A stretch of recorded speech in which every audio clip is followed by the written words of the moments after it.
Let's get this sports podcast party started, all right?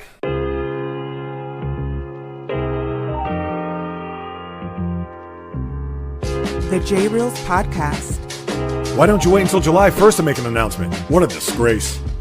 He can rack up all these numbers in October, November, and December, but what really counts is let me see this in January. The sports rebel without a pause, delivering fast-paced, jam-packed sports talk like no other. Listen, I got to call it as I see it. He is not a good player.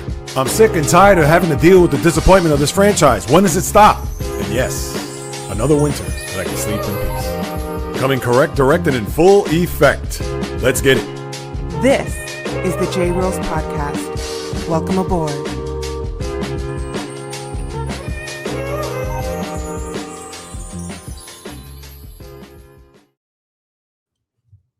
What is happening, my good people? Greetings.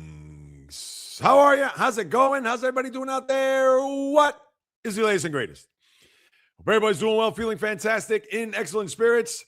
Joining you for another podcast as I take a trip around the sports universe to unpack all that has transpired and what will come, as this is the JAYREELZ podcast with JAYREELZ. For my first timers, welcome aboard. And for those who've been banging with me going back to the very beginning, somewhere in the middle, even as early as this past Monday, I welcome you guys and gals back.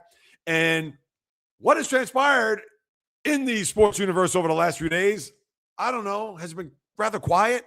Has there been a peep?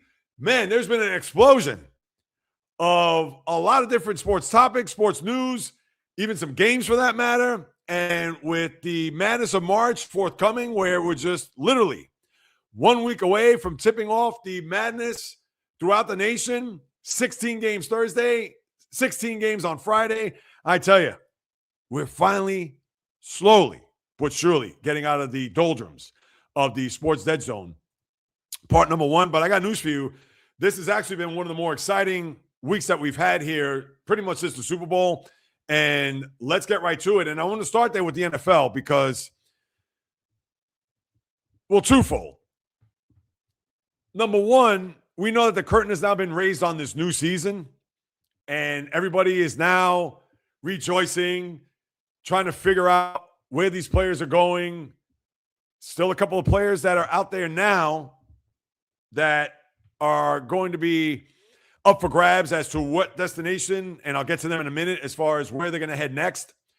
But I have to say that with the March 11th date and the NFL open for business, it was very anticlimactic, and I understand there's no way to even combat it. Maybe have that hard stance on them not relinquishing a lot of the transactions that had taken place starting from Monday morning, to where people are going to come on the air and talk about, oh, the NFL's new season is here. It's like, yeah, but all the signings, trades, etc., we've already known about this for 48 hours plus.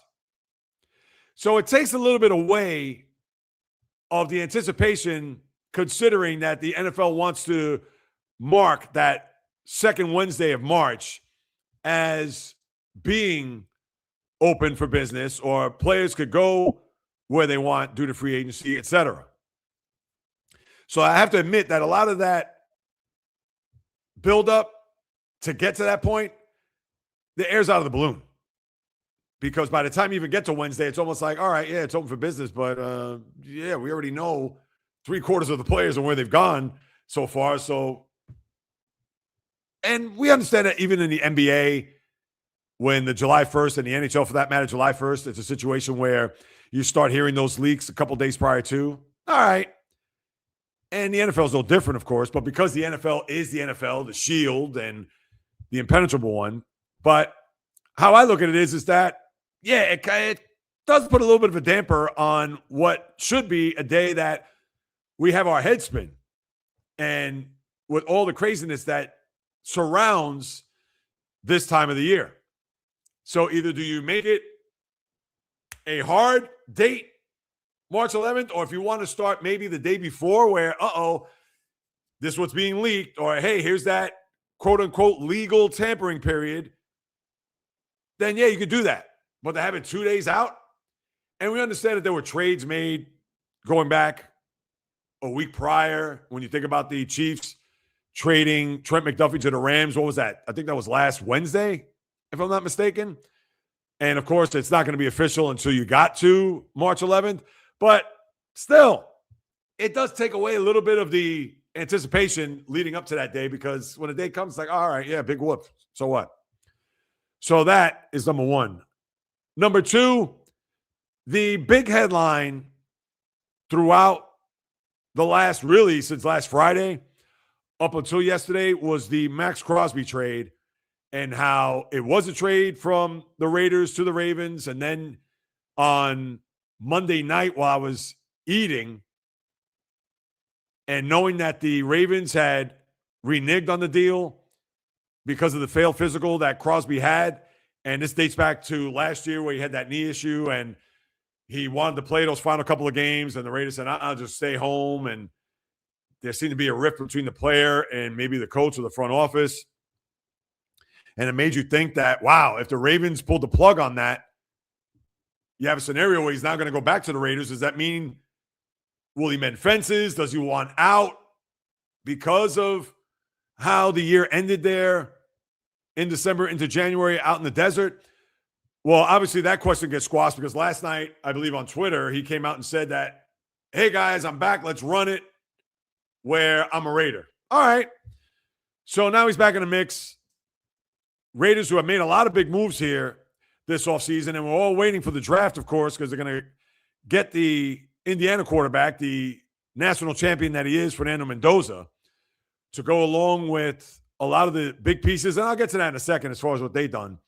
But to me, that was just a wild story to think Crosby goes in, you're like, oh, geez, as a Steeler fan, now I got to worry about this guy twice a year, to now, that trade is not going to happen. It falls through, and they're like, all right, this is great. So now the Ravens, what they do is they pick up the pieces by signing the former Bengal pass rusher, Trey Hendrickson, who's very good. Now, he's not in that ilk of Myles Garrett, Maxx Crosby, and even Micah Parsons as far as pass rushers go, but he's certainly not a slouch. I would say he's in the top 5, which still accounts for something. Maybe, I'd say top 5, because you also got to look at Danielle Hunter. If you want to say TJ Watt, I think he's taken a few steps back. Well, yeah, a few is too strong. He's definitely taken a couple steps back after his performance last year. And you want to even say Will Anderson to a certain degree. But as far as defensive lineman, Trey Hendrickson certainly isn't a slouch. So the Ravens get him. They signed him 4 years, $112 million deal. And listen, I'm not going to go through every trade and transaction, et cetera, whether, Geno Smith to the Jets. And listen, we'll be here all day, all night. It'll end up being an NFL podcast. But and I'm sure for a lot of people, that's all they want to hear is the NFL. But some of the other big deals that I take away from that I thought were eyebrow raisers, the Niners getting Mike Evans. And listen, I'm not making Mike Evans out to be Jerry Rice, but we know the type of career he's had. He's going to the Hall of Fame. He's 32 years of age. I know he's been nicked up here the last couple of years, but that is a significant upgrade considering the Juwan Jennings of the world and the Brandon Ayuk's, who hasn't played in a year and a half. And now you got a bona fide stud to catch passes from Brock Purdy, and you got a healthy George Kittle. And I'm sure they're going to have another complimentary player there at the wide receiver position. You still have Christian McCaffrey. So to me, that was an enormous piece. And I thought that was a bad, not even a break, but that was also a bad look for the Buffalo Bills, because last week I talked about it. They traded for DJ Moore. And listen, DJ Moore, he's a good player, maybe very good, but he's not a guy that's going to get you to where you need to go. Mike Evans won a Super Bowl in Tampa. Mike Evans has 10 or 11,000 yard receiving years. You need to have a stud. That's what he is. That's what the Bills need to get to that next level. And considering that he's won a Super Bowl, knows what it takes to win, knows what it's like to be around other players that has won, and he could share that wisdom, experience with the guys in that locker room, because they haven't even got to a Super Bowl. Yeah, they got in the conference championship games, but that is it. So to me, that was a no-brainer to bring him in. But no, DJ Moore, and that was it. And I killed the move last week. Check those receipts. And no offense to DJ Moore as a player, but if you're going to start a team tomorrow, and you ask me, and I understand years and health could be an issue, but it is a no-brainer. Give me Mike Evans all day, every day, and twice on Sunday over DJ Moore. And if you recall, the last vision that we have of DJ Moore was he ran a terrible route in the overtime against the Rams to where Cameron Curl made an enormous play on it, dove for the interception, and that's when the Rams went down the field, kicked the field goal, and they went on to Seattle for an NFC Championship game. So, yeah.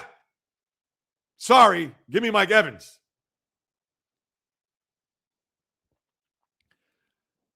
I know the Colts, and I know people got on my case for this too on YouTube. If you haven't subscribed to the YouTube channel, please do so at JAYREELZ. And listen, you're on it right now. So while you're here, hey, let's hit that subscribe button. But for the Colts, now Daniel Jones, I get it when we talk about the market, the going rate for a quarterback in this league is going to be high. Now, you can't say that for Malik Willis, which I'll get to in a little bit. But the Colts, over the next 2 years, could invest up to $100 million for this quarterback. And I don't want to knock Daniel Jones. He's had moments. I know the nickname Danny Dimes. To me, I never bought in on that nonsense. But he did take a Giant team to the playoffs, won a playoff game in Minnesota before they got waxed in Philadelphia, and has had some success. But that guy's not worth that much money. If anything, and I know with the Giants, he got that 4-year deal after he took his team to the playoffs.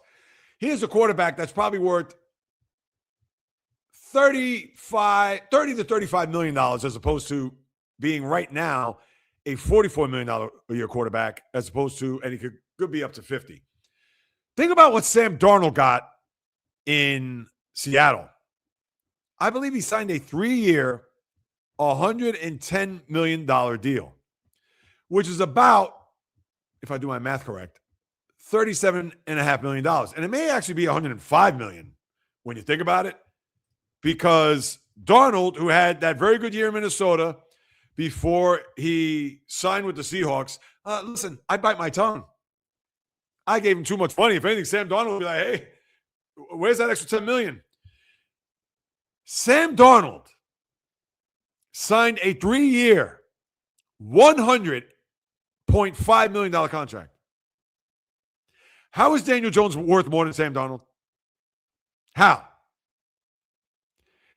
I mean, and people were trying to get at me like, oh, if you're complaining about this, then why watch football? What? Of course I can complain about it. Now, the one thing Daniel Jones does have going for him, and I mentioned this in the live stream yesterday, he does have as many playoff wins as Justin Herbert, Trevor Lawrence, and Tua Tagovailoa combined. And those guys who came from bigger programs haven't done anything. And what? Herbert's been in 3 playoff games. Lawrence has been in 3 playoff games, and Tua has been in 2 playoff games. I think 2 for Tua, right? That the game in Kansas City. No, I think it's just a 1. And at least Daniel Jones can say, hey, I got just as many wins as those guys. But that still doesn't make him a $44 million a year player. Even Geno Smith, when he signed with the Raiders, he got 2 years, $75 million. And that, I could do the math, $37.5 million. How is Daniel Jones even worth more than Geno Smith? I mean, you can't make it up. So, and listen, kudos to Daniel Jones. He got his bag. Who am I to say? And I see some comments there. I'll get to the comments after I go through my stream of consciousness here for those who are watching on YouTube.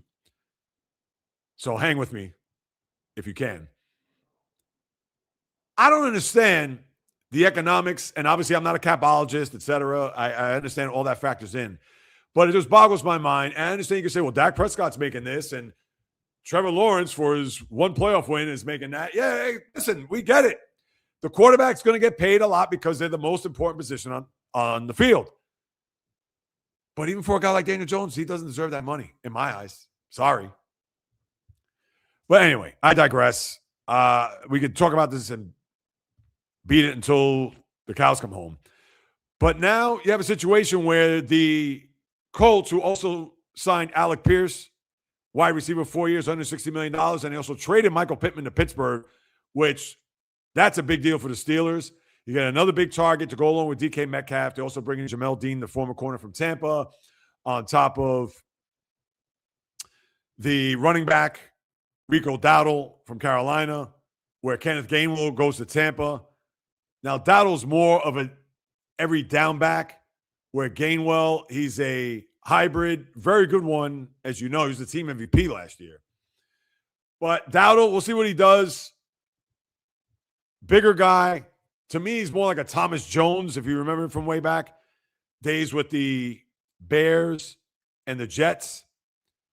He's more of a guy like that. He's going to be more punishing in that regard. So we'll see. But the other big stories, Tyler Lindenbaum, the former Raven center, goes to Vegas.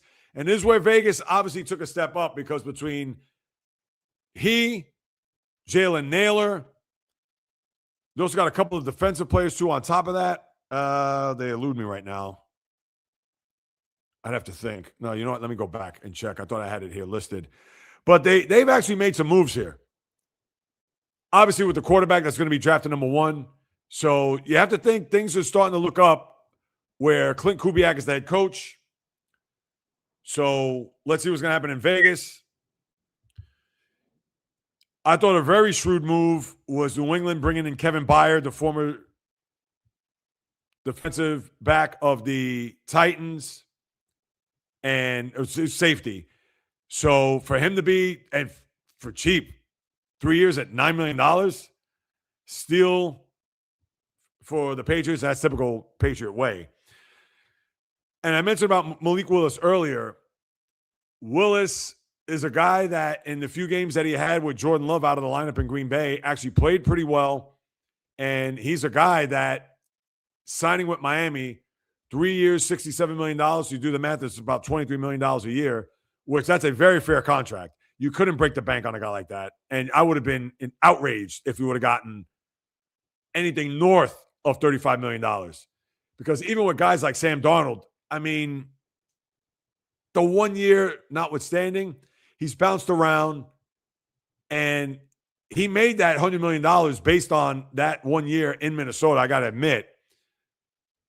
And that's where he was able to get the jackpot. But now that he's won a Super Bowl, to think he's actually underpaid. And Willis, he doesn't deserve to have a payday of that ilk to where Darnold, certainly not in the $40 or $50 million stratosphere. But now we're going to get to see him in full display, whether or not that is going to be a bargain or that contract was pretty much what he was going to get or even deserve for that matter, considering that although he's improved from last year, and obviously Matt LaFleur did not go with him down to Miami, let's see what he's made of here over the next few years as the Dolphin quarterback. And listen, you have a ton of other deals that were made. I mean, Kenneth Walker, we know about that trade, but he signed 3 years, $43 million with the Chiefs. Bradley Chubb signs with the Bills, so they finally get a pass rusher that they need. I know Joey Bosa was there for the 1 year. And Bradley Chubb, ever since he left Denver, it really has been a shell of his old self. Tennessee, Wan'Dale Robinson, former Giant, obviously Brian Daboll going down there as the offensive coordinator. Travis Etienne goes to New Orleans. So that's a weapon that Jacksonville loses with he and Trevor Lawrence dating back to their days at Clemson. So, yeah, I mean, you have all these different deals. I gave you the big ones, the main ones in particular. Jalen Phillips with Carolina, of course. And, yeah, if there's a particular trade or whatever, I'll talk about that in the next hour, or signing that you liked, as we will unpack that there in about, 40 minutes or so. But that is your NFL wheeling and dealing. Now, there's another thing I got to get to where I was outraged when I saw that headline. And I understand the NFL, they're going to do whatever it takes to make this happen. And trust me, it's not as if I got through all the permutations of how this can happen. And right, with the NFL, nothing is impossible. But This thought of having a Thanksgiving Eve game as they're trying to explore, as if the NFL's the pigs that they are, and let's call it as we see it. That's what they are. They don't want to hear it. They won't like that. They will say, JAYREELZ, that's an awful comment. How could you say that? Blah, blah, blah. Who are you fooling, guys? So you want to have this Thanksgiving Eve game, and sounds great, even sexy for that matter. It's like, ooh, Thanksgiving Eve, right before the 3 games on Thanksgiving and the Black Friday game and all of the lead-in to a holiday weekend. Not only, and this isn't personal, that because you know me, I take shots at the NFL when I can, but this makes no sense. The only way that they could do this is if they have, think about it, and I don't know if they want to impede on the high school, because I know with the high schools, their season may be over by late November, but think about it. They need to do a doubleheader on Friday in order for them to have just the one game the Wednesday before Thanksgiving. Why, you may ask? Think about what the NFL did 2 years ago when they had the 2 games on Christmas, which were on what? A Wednesday. They had 2 Saturday games. That was Houston at Kansas City and Pittsburgh at Baltimore. So when the following week on Thanksgiving, on Christmas, when they had a doubleheader, it was Kansas City at Pittsburgh and Baltimore at Houston. So now they have the doubleheader, which obviously they could have one of those games from the Friday before Thanksgiving Eve be the Thursday night, or the Thanksgiving Eve game. Remember, they can't have it on a Saturday because college football rules that roost, and even the NFL, as big, bad, and as much as they love to flex those muscles, even they can't impede on the NCAA. So they have to have it on a Friday. Now, that's the only way that this will work. But again, I don't know the high school schedule that well. I don't know if they're playoffs because, again, there's also a rule where they can't do that. Now, the reason why they have that first game, that Sao Paulo game, the Brazil we've seen the last couple of years, is because the high school football season hasn't begun just yet because school's about to be in session, and I believe the season starts the week after that.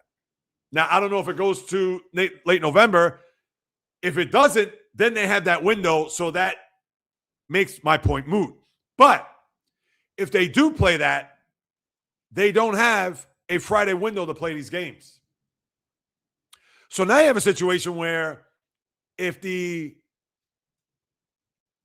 I'm always going to say Thursday night for some reason, my apologies. For the Thanksgiving Eve game to be played, they have to, whomever's playing 1 o'clock that Sunday before, they have to play in that game. So you could say, all right, well, that's easy. There's usually 8 1 o'clock games. I know there's bye weeks or teams that are on byes, etc. Or maybe the team that's on a bye will play that, which is probably what they're going to have to do when you think about it. But even still, does a team want to play on Thanksgiving Eve considering player safety, number one? Number two, a scenario where that week now becomes even shorter. Bad enough you're playing Sunday to Thursday. You're actually going to play Sunday to Wednesday? Now, I understand the teams that are going to have the byes. I'm sure you're probably going to have 6 teams that are off that week, and then they're going to play the Wednesday, and that's the landing spot. Fantastic. But you know there's going to be players that don't want to do that. And I understand the players, they really don't have a say in this. And they want to do this as soon as this year. But I hate the thought of it. Here's the other reason why I can't stand it. The NFL, which jams these games down your throats to begin with, which I understand their content is bulletproof, and everybody loves the NFL, the gambling, fantasy, etc. I trust me, I get it. But think about this. Let's say starting this year, you have a Thanksgiving Eve game. You have the 3 games on Thanksgiving and a Black Friday. That means you'll have almost a third of your schedule for that week done before you even get to Sunday's games. And oh, by the way, you got to feed NBC the Sunday night game. You got to give them a good matchup. Oh, by the way, you got to feed the Monday night game after Thanksgiving a decent matchup. And the 425 window, that's America's game of the week. You got to feed them a good matchup. What are you going to have left at 1 o'clock? You're going to have nothing but, just trying to think of bad teams off the top of my head. I'm not in NFL mode, but you're going to have a lot of Tennessee at Miami. You're going to have just a dreadful schedule. And your 4 o'clock window is going to be sparse. It's going to be 2 games, 4 o'clock window, because you have 11 games to work with. Really, think about it. The 5, Sunday night, Monday night, that's 7. So you got 9 games to work with. So you're probably going to have 6 1 o'clock games and 3 4 o'clock games. It's an absolute farce how the NFL just cannot go out of their own way or get out of their own way to just be piggish, to just, again, force feed these games. And I understand you don't have to watch them. It is the NFL. But it is just, when does it stop? You might as well have a game every day of the week heading into Thanksgiving. And you know what? I bet you if the NFL could do it, they 1,000% would. That's it. And the crazy thing is, I know I answered my own question with the bye weeks because that's going to be your Wednesday night game. But you also got to remember, they got to have 2 good teams that have bye weeks that week. And I'm sure the schedule makers are doing that right now in light of, now it's not official whether or not they're going to have this Thanksgiving Eve game, but you know the schedule makers right now are already thinking about what combinations for bye weeks or the bye teams are going to be out that week before Thanksgiving. And that's the other thing too, because you know the players aren't going to like it, because if the players are going to play the previous Sunday and have a bye week that Sunday, and then 2 of those teams have to come back on a Wednesday, that's like having a mini bye when you have a Thursday night game and then you don't play it till the following Sunday or even Monday for that matter. It's the same deal. So it's not a true bye week for them. I mean, all this just reeks. Leave a comment. I would love to hear what you got to say about it. Now, I'm not going to get to it for about another half hour or so, but it's just, anyway, that's my NFL. Anything else happening with the National Football League?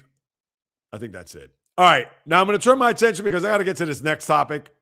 I'm going to lace up the high tops, go through the NBA and college basketball.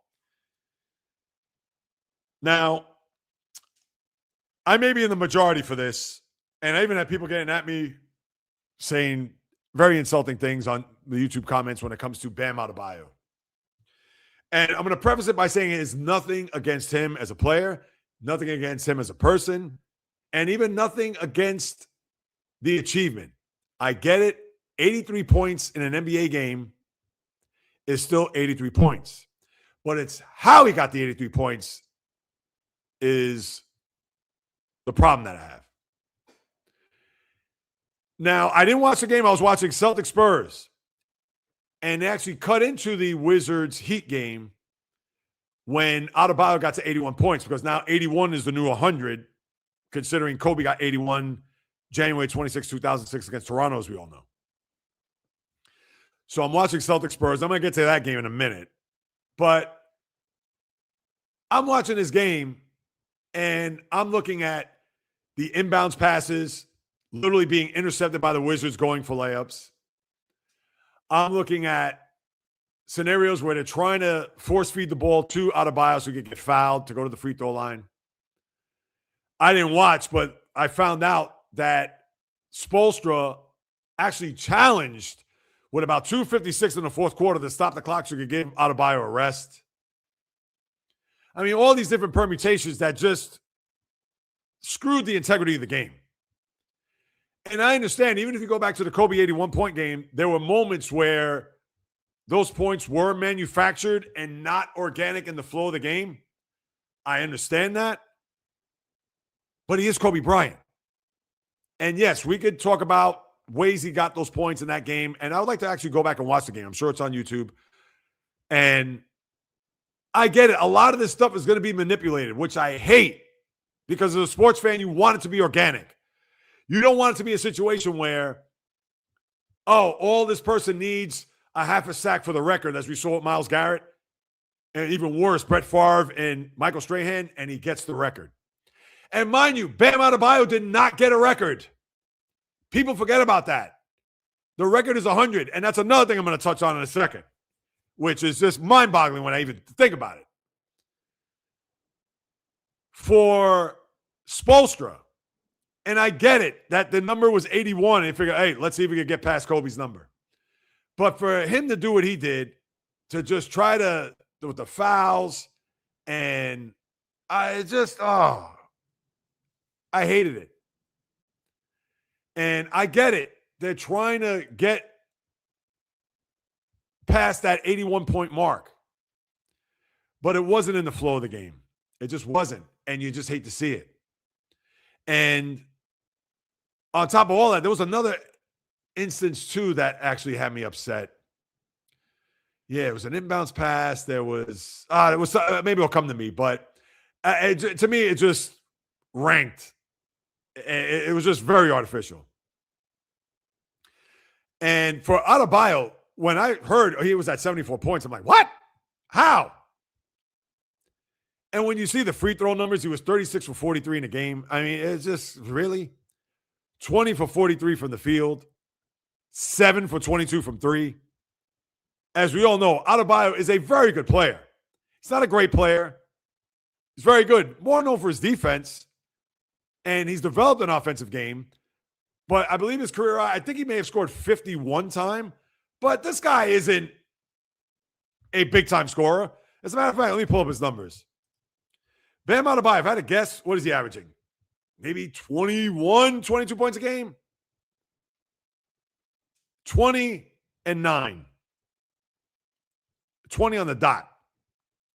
I know, and all these people are saying, oh, this 83-point game needs an asterisk. Listen, if you watch the game, now, of course, I didn't watch the game, but if you follow sports enough and watched it and scrutinized it, you know that this isn't, it's in the record books, but we all know. And on top of all that, it was against the Wizards, a dead team walking. That's it. End of story. Case closed. And I understand that Bam could come out and say it's Wilt, me, and Kobe. Yeah, it is.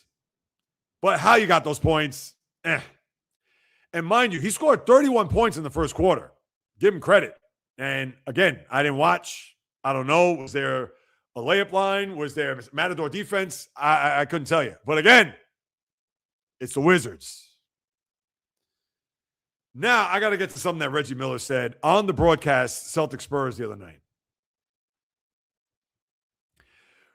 So they cut away to the game, to the end of the Wizards Heat, and you see the celebration, his mom, all that. And, yeah, you know, you're just like, oh, all right. Well, he got 83, and I understand. And obviously, they had a 20-some-odd point lead, and whatever. Okay. But Reggie Miller came out and said, and I'm paraphrasing, and I wish I could pull up the clip, but he did say that, oh, with all the young guns in the league and these guys that could score the basketball the way they can and with the rules, I could see somebody getting 100 or even breaking it. Reggie Miller, please, for the life of me, you, and every basketball fan alive. I'm sure Kobe Bryant, may God rest his soul, and I'm sure he probably looked down, even with the way the 83 points were scored, and probably smirked and just the typical Kobe glance, glare, scowl, whatever it may be. Even he would say, do you know how hard it is to score 100 points in a game? And obviously there's no footage of Wilt doing it. I get it. This happened 64 years ago. But he is and was, may he rest in peace, 7'3". And was a freakish athlete. And I'm actually going to tell you who I think could actually be a guy that could even maybe come close to getting Wilt's record. But think about everybody that's played this game. Jordan's career high, 69. Bird, his career high, 60. Steph Curry, did he even score 60 once? LeBron, I think, scored 60 once. Luka scored 73. Devin Booker scored 70. Nobody's come close to getting 80 points. Hakeem Olajuwon, Moses Malone, Kevin Durant. You could go through all the great scorers in the history of the sport. They haven't sniffed 80 points. Only 2 players, as you know. What makes Reggie Miller think that, oh, yeah, somebody's going to score 100? Think about it. I just said this. Bam Adebayo had 31 points in the first quarter. So he was well on pace. If you want to look at it this way, he was on pace to scoring 124 points in the game, only needing 69 to get to 100. And he still fell 17 points short, even with everything they tried to do just for him to get 81 or 82 or 83. And he was still 17 points short. Klay Thompson holds the record for the most points scored in a quarter. He did it many moons ago. Third quarter of a game, he was 9 for 9, I think, from 3 and 10 for 10 from the line. 37 points. Oh, he had to score, what, 72, 75? He scored 52 points in the game. Even the game he scored the record 14 threes, I guess he did it in Chicago. I forgot how many points he ended up with. Certainly wasn't 70, 75. Reggie Miller was off his rocker to even think that it's remotely possible for a player to score 100 points in an NBA game. And I had people getting at me with the YouTube comments. I said, first of all, players got to play all 48 minutes. And then people say, oh, you know you can score points from the free throw, you dum-dum, where the clock is stopped. Yeah, I know that. But look at that. Adebayo lived on the free throw line, 43, and he still didn't get anywhere near 100 points. In fact, the game that Wilt got 100, I think it was what? 26 for 32 from the field. Let me think about this. No, maybe it was more.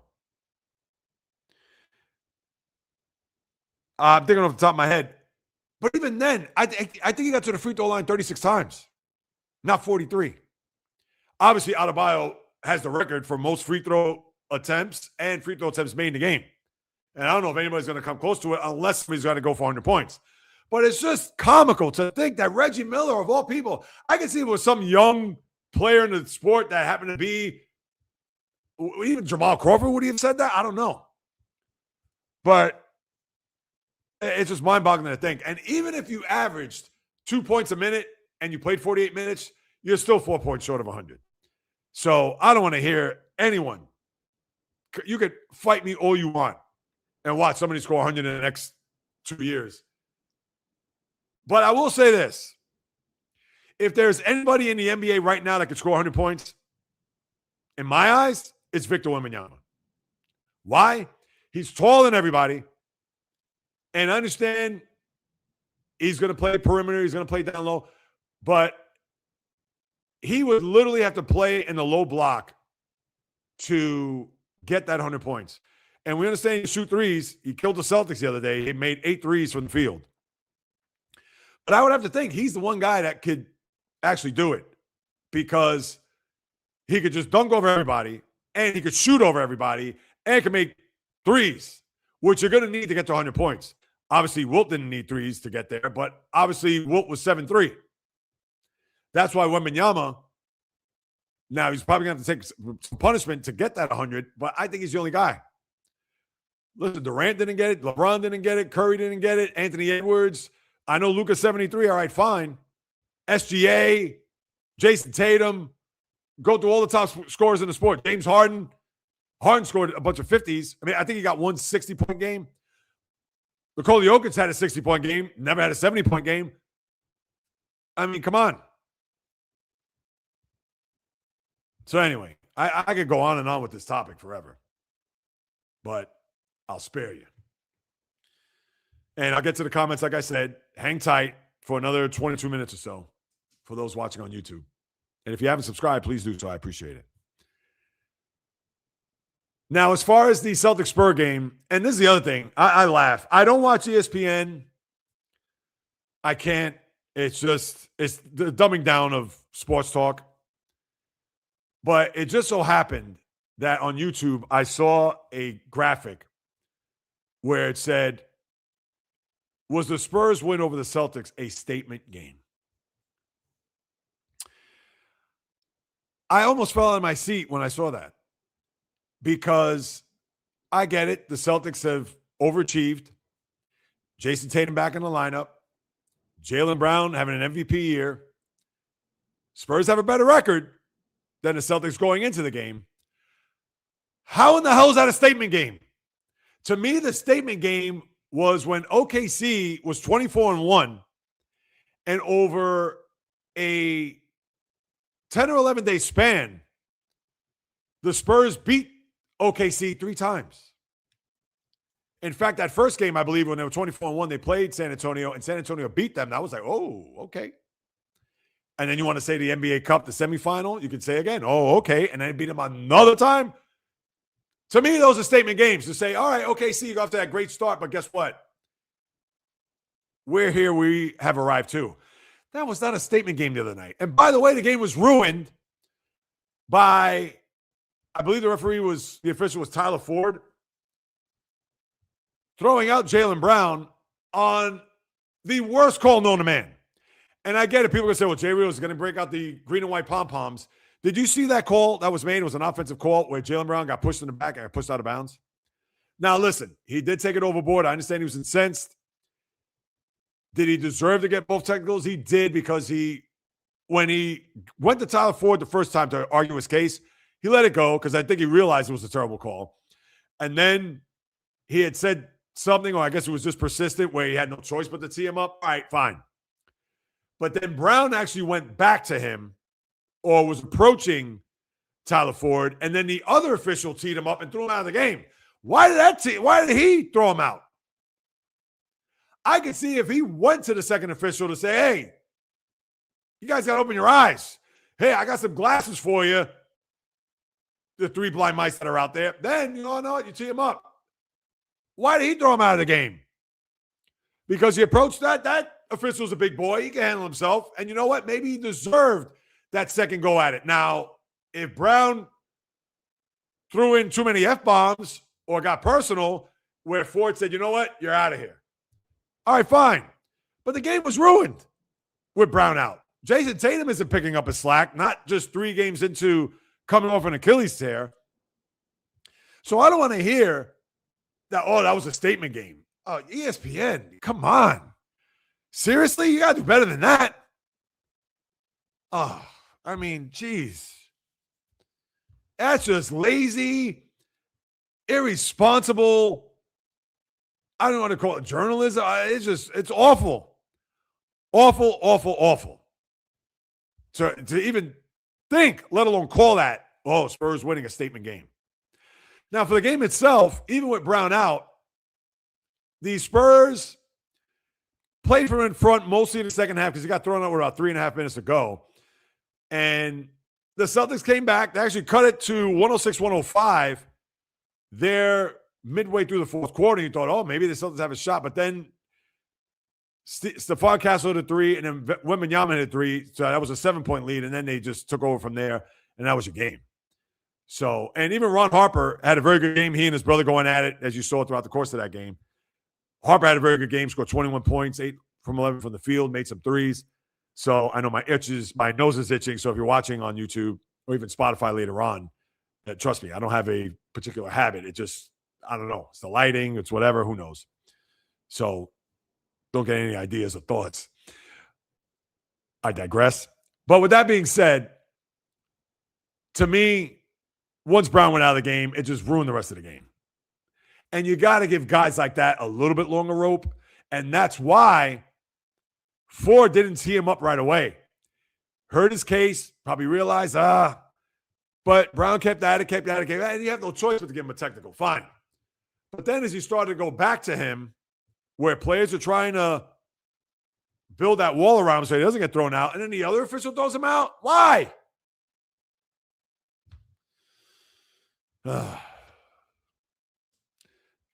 To me, those are the 2 big noteworthy items of the week with the NBA. Last night, I know the Lakers destroyed the T-Wolves. And you got a big game tonight, which I'm going to look forward to, which I will talk about in a moment. But yeah, you don't really have much else happening especially early on this week with what has transpired. I know Orlando beat Cleveland yesterday. That was your early ESPN game. And I said the Lakers. I meant the Clippers, where Kawhi had a big game, scored 45. And Minnesota actually played the Lakers, what was it, 2 nights before that? Excuse me. Yeah, it was the previous night. That's when Luka and Austin Reeves went at it. They didn't go at it, but they had a big night there against the T-Wolves.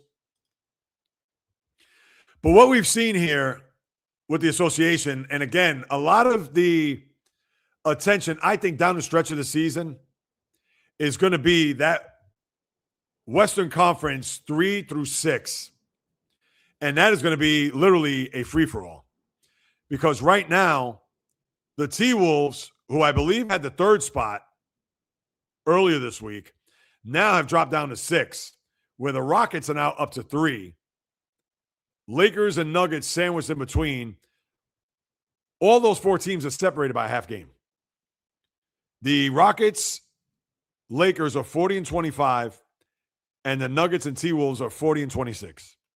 So, however that may shake down, and as I've said before, and I'll say it again, I'm probably going to regurgitate this 1,000 times over, so my apologies now moving forward.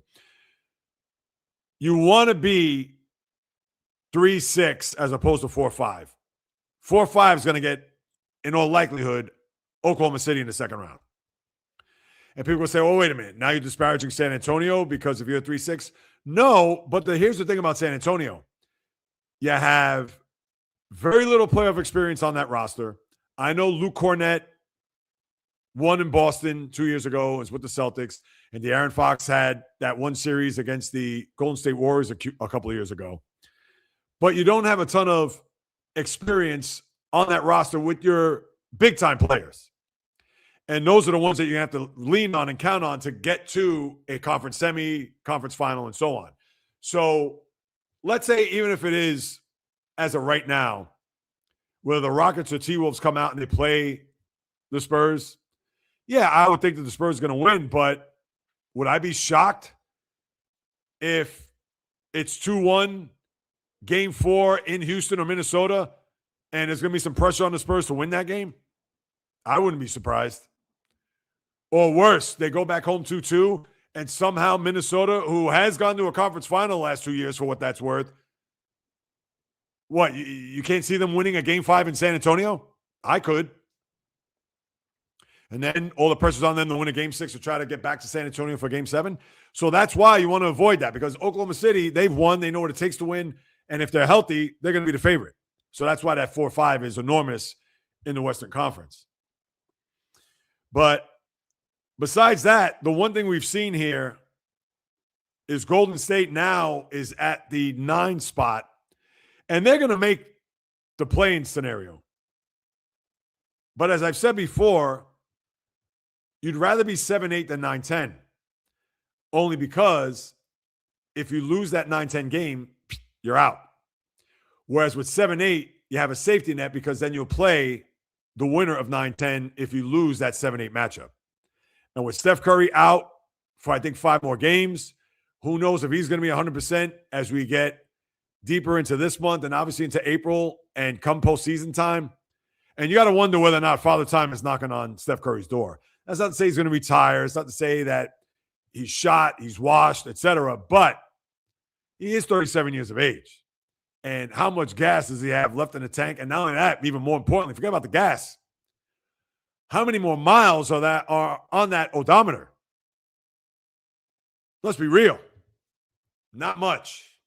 So you got to consider that as we move it along here. As for the East, it's pretty much status quo. I mean, I'm not going to get into anything that's something that you're not aware of. Right now, you're looking at 1 through 10.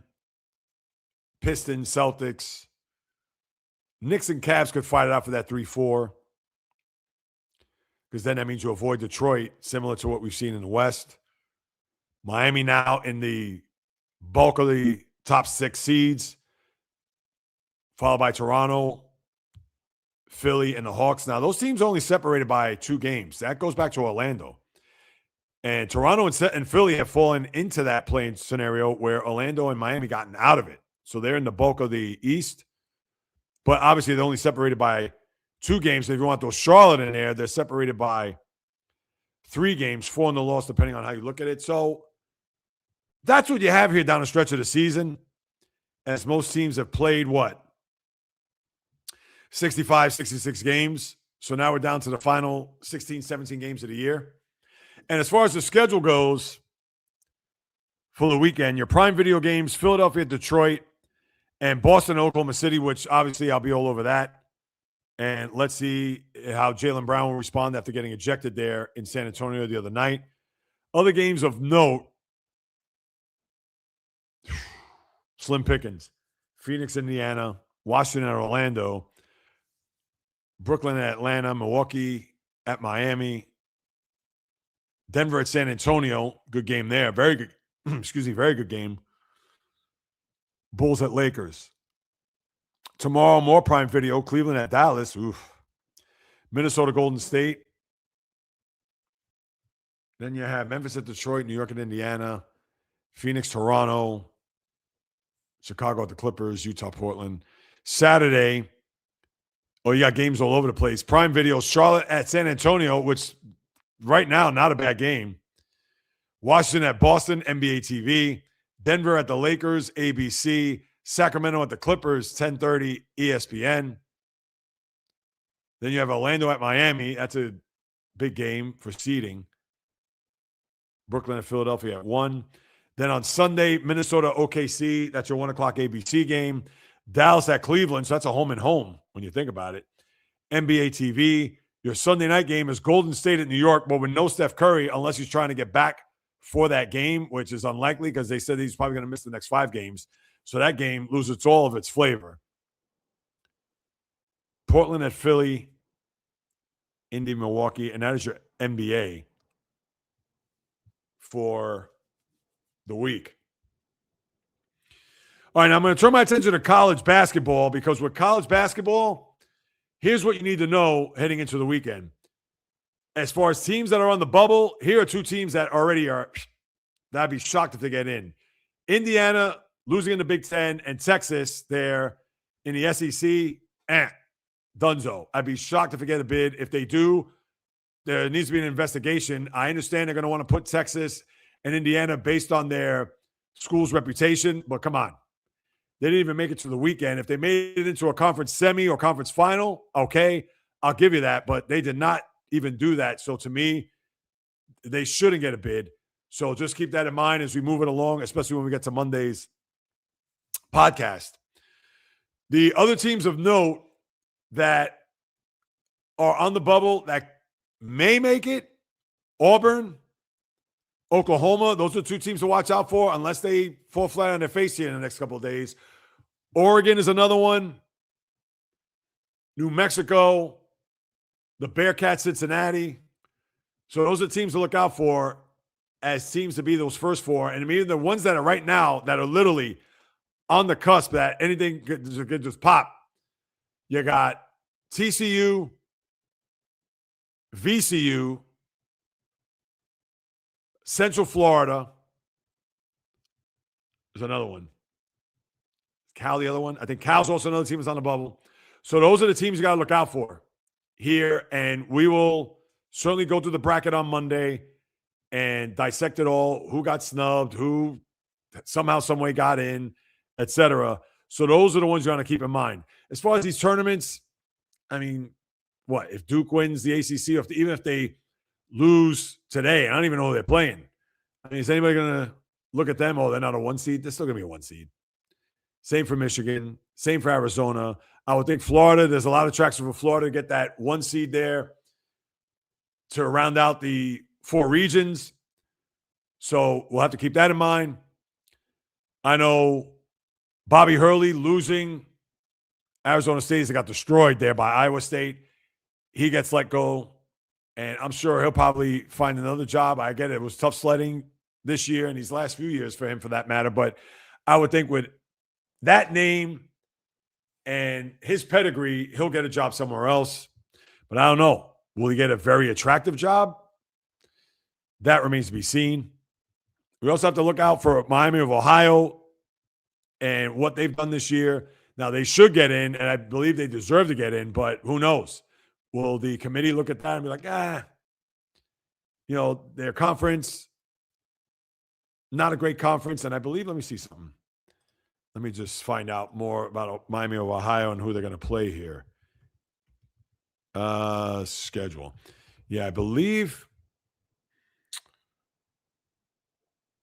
Yeah, right now, they're currently playing now. They're up 2 points against UMass. And, of course, that's the MAC. But as far as any other teams, listen, we know the teams that are going to make it. We can talk about their strength of schedule. They can talk about their the quad one wins and all that. But to me, if those teams are on a bubble, or they're going to get in, or they're going to be out, and dissecting that all come Monday, that's what's going to really be about. So we'll definitely stay tuned for that. And hopefully guys and gals will jump on board at that time. All right, now I'm going to turn my attention to, I'm going to hold off on the NHL. I mean, really the NHL, and maybe I should just zip through this real quick because I want to wrap up with the WBC. Yeah, National Hockey League right now, I mean, you're really grasping for straws. Let's see. Yeah, Panthers are toast. The Blackhawks also, they've lost 8 in a row. Now, give it up for the Sabres. The Sabres, they've won 8 in a row. They have just been on fire. We talked about them the other day, that game against Tampa, which was the game of the year by far.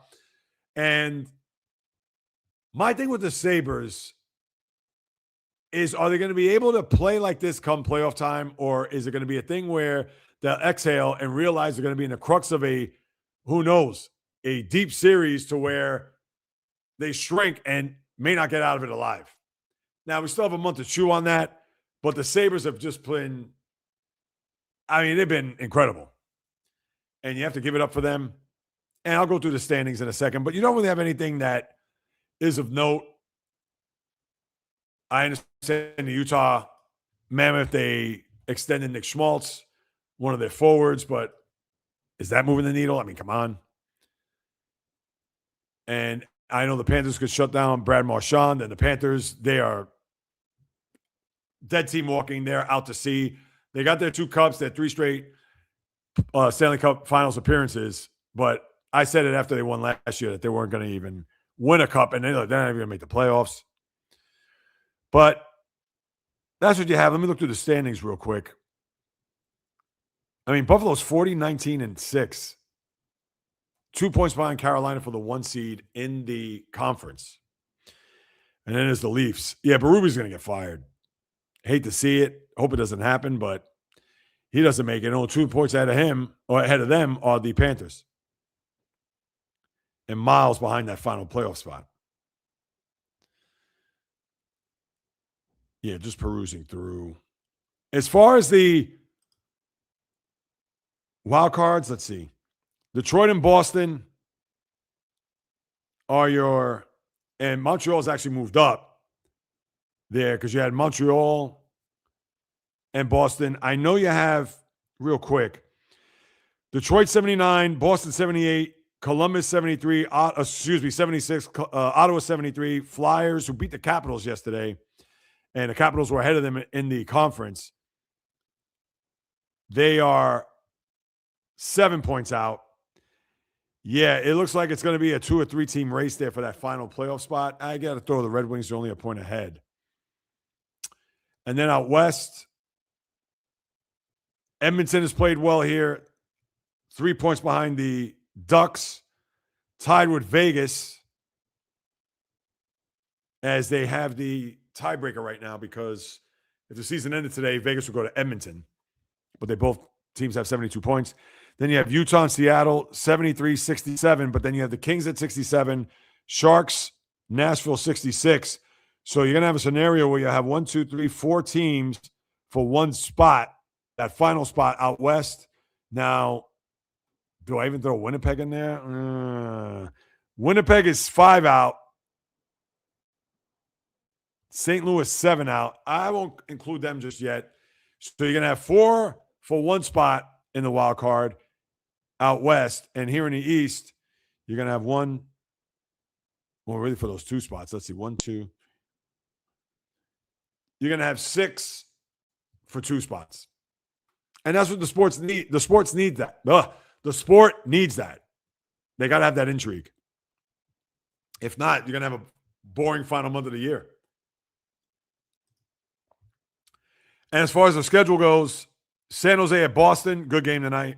Washington at Buffalo, Anaheim at Toronto, Detroit at Tampa, Columbus, Florida, Calgary at New Jersey. As they're in town, they got shut out by the Rangers the other night, and then I guess they play the Islanders. Is that tomorrow or Saturday?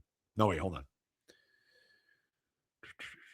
No, they actually play Saturday because the Islanders host the Kings tomorrow, coming off of their road trip.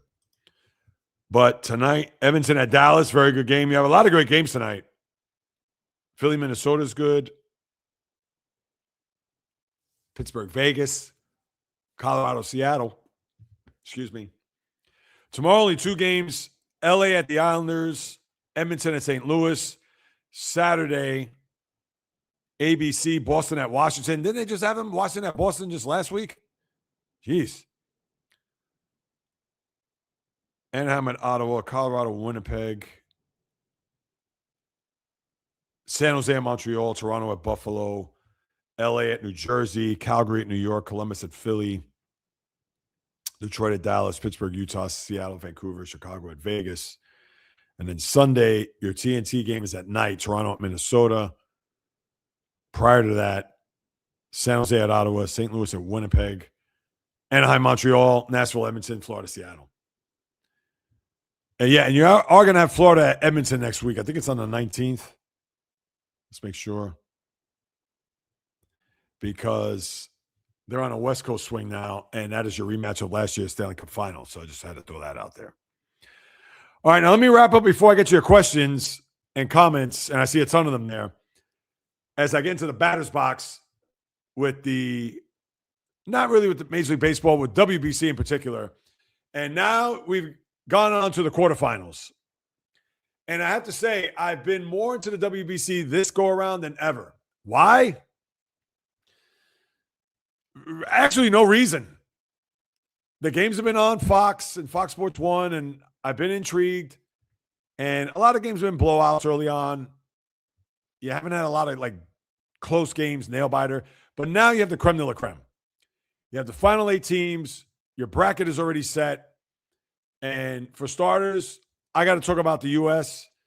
Now, they dodged a herd of buffalo because for them to lose the game against Italy, and the score was a lot closer than indicated. It was 8-0 in the game before they made it interesting. I know Judge struck out with I believe with either he was a tying run on plate or the tying run at the plate or the go-ahead run at home. And he struck out, as you saw. But how I look at the way U.S. and their manager, Mark DeRosa, who I think he's a good guy. I don't know him personally, but he's great in interviews. Seems like a real good guy. How he puffed his chest out to his colleagues at the MLB Network saying that, oh, yeah, we punched our ticket to the quarterfinals, went, oops, he did not. Why would he say that? He should know the rules. He should have known that even after that loss, it's like, hey, we just got to sweat this one out, guys, but hopefully we'll advance to a quarterfinal. Which is a shame because here's a guy that was trying to see if he could get a managerial job in Major League Baseball. And I believe came close once or twice, but fell short. And now where we see this folly of him coming out saying, oh, yeah, that we're in the quarterfinals, but then later on had a mea culpa to say, oh, yeah, you know what, guys, that was my bad.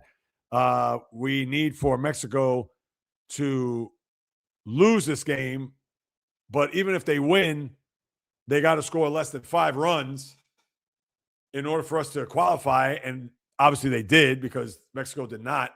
First of all, they lost, so that automatically put the U.S. onto the next round. So, yeah, they did not look good here. The manager didn't. The team got embarrassed by Italy, despite the fact that the score was made respectable late. So that is item number 1. But as far as the tournament goes, and here it is. Here's a guy that is a lifelong baseball fan. Baseball is my first love. And although it took me some time to warm up to it, and I get it, this isn't Major League Baseball. It's a tournament where these countries are involved and they're playing for their country, the pride, etc. And we could see, I think, come to think of it, Juan Soto, I think, just crossed home plate now. I get it that once a ball's hit in the air, it's deep, and it is a home run, that they're going to stand at home plate, they're going to turn to the dugout, they're going to point the bat, they're going to point fingers, they're going to pump the chest out, pump on their chest, flip the bat 7 miles in the air,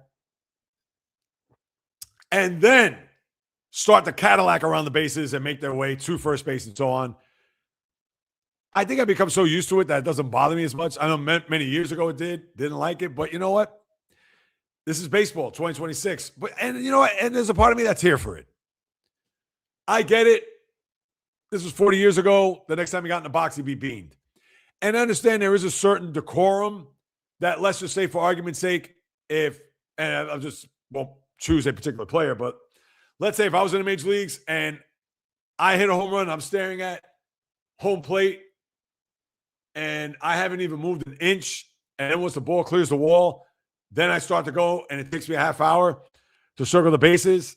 All right, that's a little bit too much. And if I got one in my ribs or in the ear flap, I could say I deserve it. But more often than not, these guys know that even if they are going to pimp a home run or if they're going to style with the bat in their hands and they're going to start walking up the first base line, and then when they realize it's over the wall, they'll do the bat flip and the guys will come out of the dugout. I'm all with that. I don't have a problem with it. I really don't. As someone who's been watching baseball since the mid-'70s. But now it's going to be elevated to the point where you're going to have packed houses, especially down in South Florida. And it's a situation where it's going to get worse before it gets better. So just try to embrace it as best as possible. These are for my old school baseball heads. But I think you're going to have some competitive baseball here. And I think these are the best 8 teams by far. Now, the U.S. is playing Canada, which I know people are going to have visions of the gold medal game, and obviously this is not. And I know Canada's played well here. I can't tell you about how well or what have you. But I know the whole world wants the next round because the Dominican Republic is going to play Korea. They want U.S. and Dominican Republic in the semifinal. That would be hellacious. And if you ask me, Fox would want to have Puerto Rico in the other bracket play Japan in the semifinal, which now leads to Italy because you can't discount what they've done here. 4-0, won their pool, and now you have to wonder, no pun intended. Well, you know what? Pun intended. Now they're heading into the deep end of the pool, and they're going against Puerto Rico, who's not really a stout team, but they are very resourceful. It's going to be interesting to see that if Puerto Rico, let's say, jumps up to a 3-0 lead, and it's nip-tuck, and maybe it's 5-4 later innings. How will Italy respond? How will they squeeze the bat extra tight, or will they feel like, there's no game out of reach, we're good, we're all right, we're going to find a way? Well, we're going to find out. So, to me, they're the most intriguing team here because we know that U.S., Japan, Dominican Republic, Venezuela, even Puerto Rico, you could arguably say that those are the 5 teams that could win the whole thing. I don't think Puerto Rico is going to win the whole thing, and I don't even think Venezuela will. But they can win it. Italy, I think it's a long shot. Let's put it that way. Canada, sorry, I feel the same way. Korea, I have to agree with the same notion that, yeah, they're not going to make it. So now leaves you 5. Who do I think is going to win when it's all said and done? Because as a reminder, Monday is the 2 semifinals. Is that right? Let me just double check. Here's your schedule with the Baseball Classic. So you have DR Korea today and Canada USA. Tomorrow is Puerto Rico, Italy, and Japanese, Venezuela. Then you have the 2 semifinals there on the 15th and 16th, and then the actual final on St. Paddy's Day.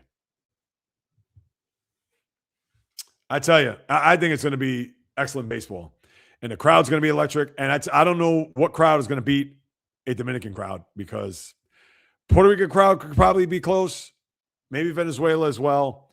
But that USA, and that game is in Miami, that USA-DR game is going to be almost like Armageddon. And I hope we see it. And we'll talk more about it on Monday, dissect it, etc. Also, Hunter Green out till July with that right elbow. Got to get it clean. Bone chips. So you're not going to see him toe the rubber until probably, if not before, right after the All-Star break.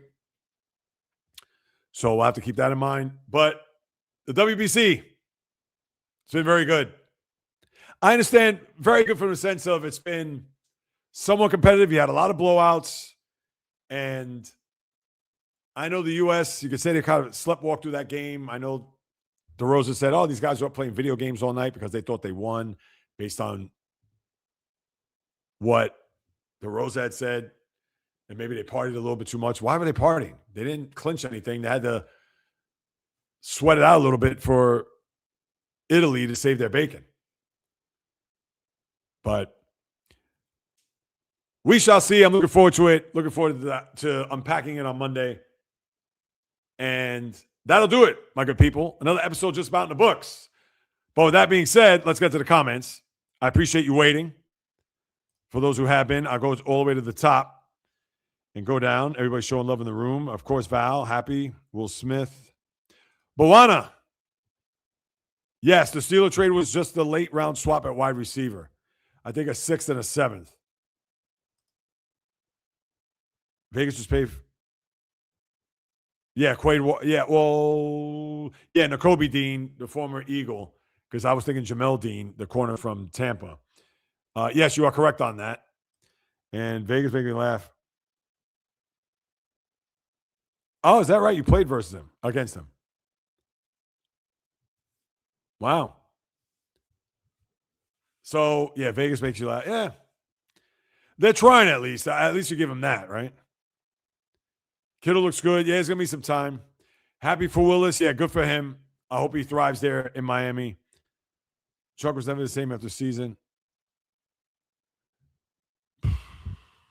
Yeah, I mean, yeah, Bradley Chubb. Yeah, I believe he tore his ACL. Yeah, ever since he left Denver, it's been a nightmare for him. He has not had the big-time years that we thought he would have. Too much for me personally. I still don't like Thursday. Yeah, I'm not in love with Thursday night. I like the fact that there's a game to watch, but generally the games are awful, except for a smattering of them last year, but even then. All right, whoop, hang on. I want it. Too much for me personally. I still don't like to. Yep, exactly. Oh, wow. The Niners have signed Boy Mafe. Oh, Bove Mafe, yeah. Oh, Mafe. Yeah, exactly. I'm over here like looking at that name. I was like, wait a minute. Why is it? Yeah, it's Mafe. That was but wait a minute. We have signed. Did the Niners sign him? Hold on a second. I don't know if he's. Yeah, it didn't come up. Hold on.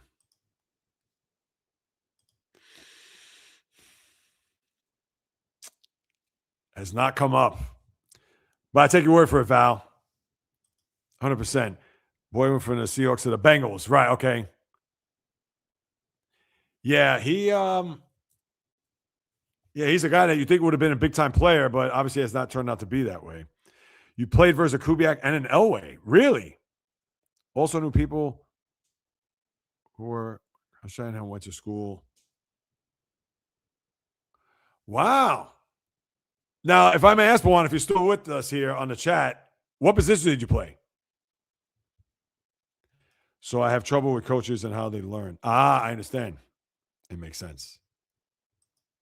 Absolutely. Sharks have recalled. Yes, I did see that. 3 point. All right, 3 goals, 8 assists. Hey, listen. You can only hope and see what he's going to do to try to enhance his play, enhance the team, and maybe try to get to the playoffs. 100 points with no 3 points allowed yet. Exactly. Makes it even more impressive. What line was he? Oh, hold on. Not feeling well. Just wanted to tell you how hot my area has been for coaching. Okay. So you have left us there, Buana, but we removed it because it's not a flex. I hear you. Hey, good for you. You check the ego at the door. More showing how families do it. Kudos to you. And as always, thank you so much for passing by there with Buana. Reed, thanks for stopping by. What is going on? Yes, they have. Val. Yep, Tyler Limbaugh. Yeah, exactly.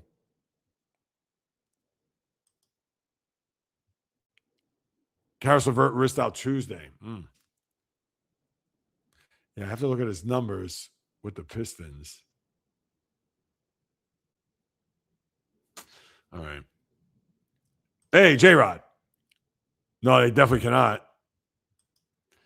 Jack Foster, welcome.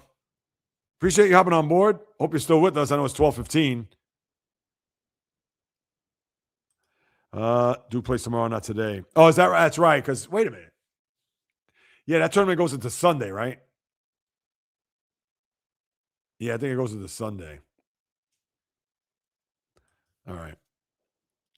Yep, USA to Canada tomorrow.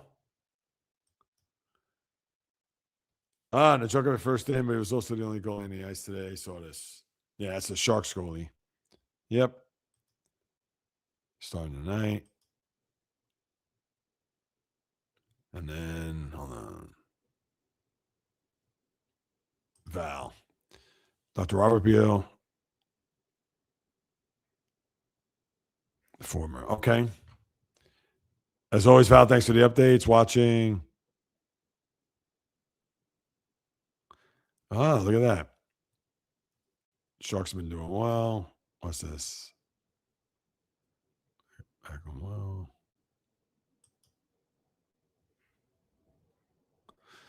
Free agent Jake Browning plans to sign with the Tampa Bay Bucks on a 1-year deal. Wow. So who's the backup in Cincinnati then? Val B, do you have a college team? Not really. Vic, welcome. I'm sure you're still with us. Yeah, this was just 2 minutes ago. Thoughts on the tush push controversy? I hate it. I wish they banned the play. I don't like it. I know the Steelers have incorporated it. They've had some success, but not like the success of the Eagles. I'd say ban it. To me, it's a rugby scrum. It's not a football play. Oh, it does. J-Rod. Oh, I'm sure you're dying to get out there. Yep, they're in Michigan. Val Beach mad at me. I woke up early today. All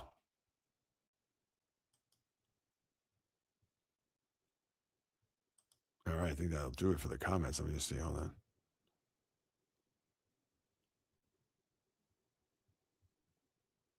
All right, I think that's it. Oh, okay. Yeah, I know. If you have me looking at it here, because I'm scrolling down, scrolling back up, just making sure that all has been read. Oh, wait, hold on. Did I see Fishing Angel? Hold on. Oh, no, just a name came up. All right. Oh, look at that. 34 degrees. Yeah, it's about that here today, and it's been rainy. Some snow is expected, but it's not going to stick, thank God. But,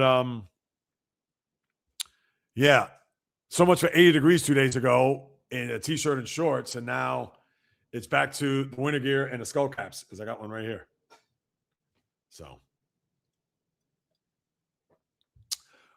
right, everybody, any last thoughts, any last comments? Speak now or forever hold your peace, because I will begin to land this plane. Uh-oh, wait a minute. This is what I saw. She's mad at me. I woke up early today. She wasn't having it. Oh, geez. I'm calling for an inch of snow Friday. All right. I'm sure you take that. Vic, I love your questions. Vic seeks peace. Vic, where are you from again, if I may ask? I'm curious. I know I asked you this before, but with all the people that come in and out, but I'll remember. You tell me now, I'll write it down. I'll type it in my phone. College transfer portal abuses. Thoughts? Yeah. It's brutal on so many levels. You could be one team 1 year, the next team the next. You could play for 7 years. You could play. I mean, it's terrible. And how do you police it? You can't. If a player wants to transfer somewhere, he doesn't like where he's at or feels like he can get more money in another school, he's going to do it. So it's now literally the Wild Wild West when it comes to college sports. Not that it's always been pure and proper and clean, but as corrupt and as awful as the NCAA has been since the beginning of time, now it's just a free-for-all. Oh, LA, yes. Thank you, Vic. I appreciate that. I won't forget because I got my other guy, Bio, is a big-time Angelino. Oh, I love it. Gas close to $6 a gallon. Wow. Yeah, here I've seen it. It's up to about $3.45. Yeah, I believe it's up. Fishing Angel. Cheers. Welcome. Yes, I hate it's not college football anymore. It's the understudy. Yeah, it is. Well, the NIL, it just kills it. Yes, good afternoon to you. And that's the thing. When you have play, when it's pay for play, as it should have been all along, but now it's just, it's not the same. Come on, when you have players that are 24, 25 years old and they're going on their fourth school and their sixth year in college, I mean, come on. Like, seriously? The Stetson Bennett's, the Carson Becks of the world. I mean, more so Stetson Bennett. He won that second national championship. He was 25. He's probably a grandfather by now. I joke, but you get my drift. Nah, Val. Hopefully not today for you two guys. Yeah. And for those who are tuning in here, please hit that subscribe button. I'd really appreciate it. Continuing to talk sports. Any comments you want to leave in the room, please feel free, as that's what we're going through right now. I have no problem with pay for play. There needs to be guidelines. Oh, absolutely, 1,000%. 1,000%. And that's the thing. One kid leaves. One kid's, I've had it. The coach goes to another school. Oh, I want to jump to go with that college and that school, but he originally signed with school X, but now wants to go to school Y. No, I was tired. Yeah, it's terrible. I mean, there's no other way to put it. No other way. Let's see, what else do we have here? Anything else? All right. Don't ever wake me up before I get up. Oh, I worked this today. Fishing Angel. Yeah, my noise is stuffed today. I couldn't keep sleep. I said, oh, wow. Yeah, I need more sleep too. Oh, yeah, here we go. And this is a blanket statement. This goes for anybody. This goes for whomever is the leader of our free world. This goes for whomever's in Congress. This goes for stay out of sports. Nobody cares what you have to say, think, whatever. Nobody. That goes back to the deal with the steroids where Jose Canseco, everybody came out, Mark McGuire, Rafael Palmeiro with the finger point. I have never taken steroids, only to find out that, yes, he did take steroids. They need to step away. Don't get involved. Don't. You guys have much more important things to do than to try to fix college sports. Stay away. So, Vic, that's my thoughts on that. I hate it. I don't care where it comes from. No, but there's been, right, I agree with you on that, Jay. But no, I know he had recently said that he's going to try to go in there and fix what's happening. Stop. Stay away. No. We don't, I don't care who the president is. I don't care who it is. So this isn't a thing where it's like, oh, I must be anti. No. It could be, dig up Abraham Lincoln's grave, and Abraham Lincoln is going to sit there. He's like, he's going to point to NCAA logo. Out. We don't need his input. Out of here. So please. So are you telling me I can't be into sports because I'm into politics as well? No. Wait, I gotta reread that again just so I make sure I'm clear. Are you telling me I can't? No, of course you can. No, what I'm saying is that I hate it when politics tries to intersect with sports. In this case, for what Vic said. So no, listen, Jay, you know that 1,000%. Of course, you could be into it and into both, without question. And what Vic brought up was that our president wants to impose federal guidelines regarding college sports, and I'm like, I don't want that. Not the statement. I'm talking about him impeding on trying to fix college sports.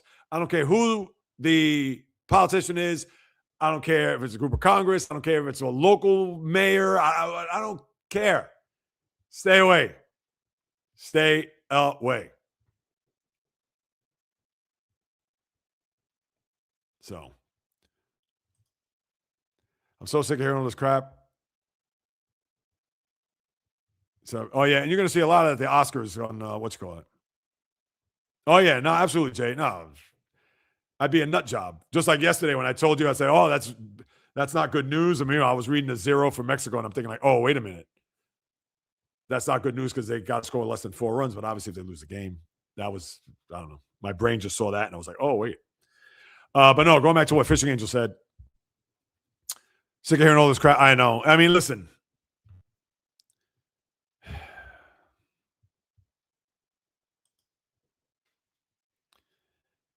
Aren't Warriors injured too? Oh, they have a ton of injuries. I talked about with Steph Curry. You already know. Fishing Angel, life is more important than his. And listen, I'll just say this based on your comment there, Fishing Angel.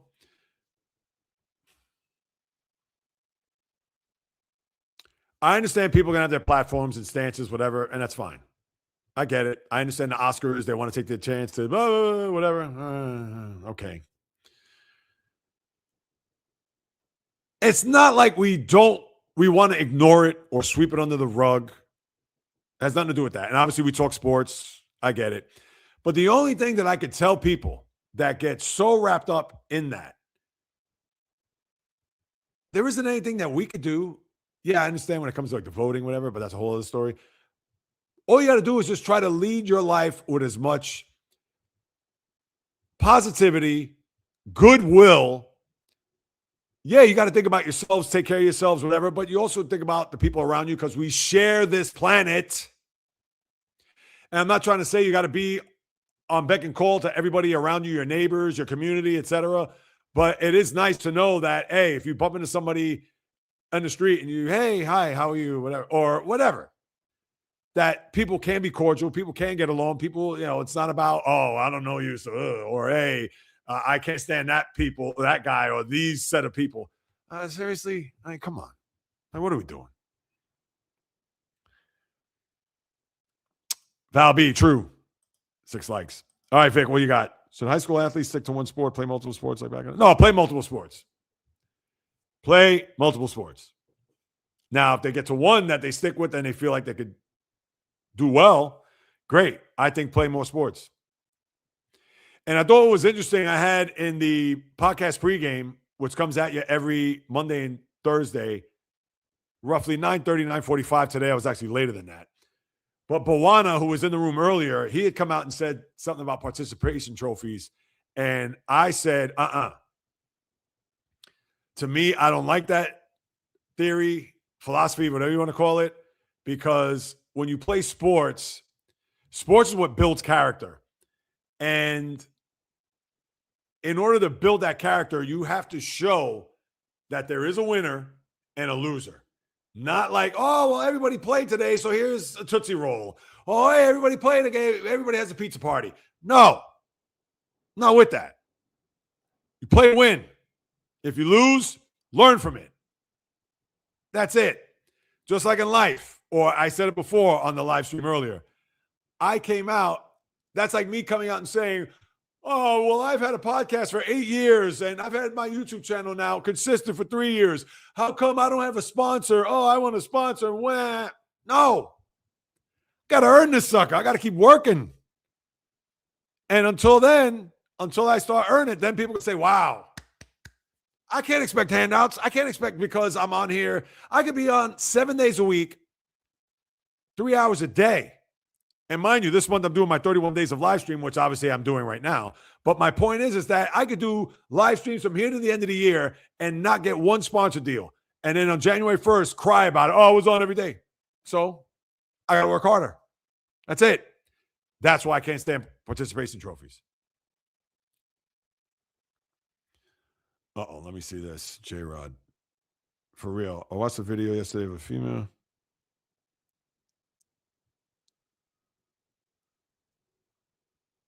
Oh, God. Jeez. Is that right? Yeah, no, that's bad. I mean, I'll even put up the other part of it. I mean, this is just...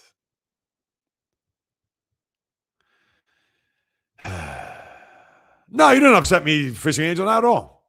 Not at all. And I mean that. Looking in the camera, looking at you. Not at all. I'm good. No, and some of these, I like talking about some of these other things. I try not to go down the rabbit hole and get crazy about it, but, because obviously we're sticking to sports. Of course, if they intersect sports, but it's also about life too. And I want people to have a perspective of, yes, we understand that things going on in the world or in your community and whatever. And not to say you got to ignore it or put a blind eye to it or forget about it. No, but all you could do as far as an individual trying to live a prosperous, healthy, and not just healthy physically, but mentally, spiritually, emotionally, psychologically, is you got to somehow, some way get away from that. But so many people are wrapped up in it and the divisiveness and I don't have to tell you that, yeah, we got to find that sliver of hope, that just slice of heaven that we could just try to live our lives on a day in, day out basis as positive as possible. So no, you didn't upset me. But yeah, I mean, but that's the world we live in with jokes like that, like what the hubby just said with this. I mean, yeah, I understand at first you may be like, ha, ha, ha, but it's like, oh my God. I mean, it's just lowbrow, trash humor. What would I do to improve the WNBA? Well, they got to get this collective bargaining agreement settled because that's first and foremost. I mean, listen, they're on the upswing from what they've done over the last couple of years, so I don't know if there's anything to improve it from that regard. But yeah, if the CBA, let's say if there's not an agreement soon and they lose games, then they're gonna laugh at this. They'll be like, wow, now that you guys got some popularity, now that you got people that are attracted to watch the game and follow it, now you're going to gripe about dollars, cents. And listen, they have a reason to do so. I get it. But now they've waited almost 30 years to get to a point where they are relevant. And now they're going to just blow it up into smithereens because they can't get the dollars and cents on the same page.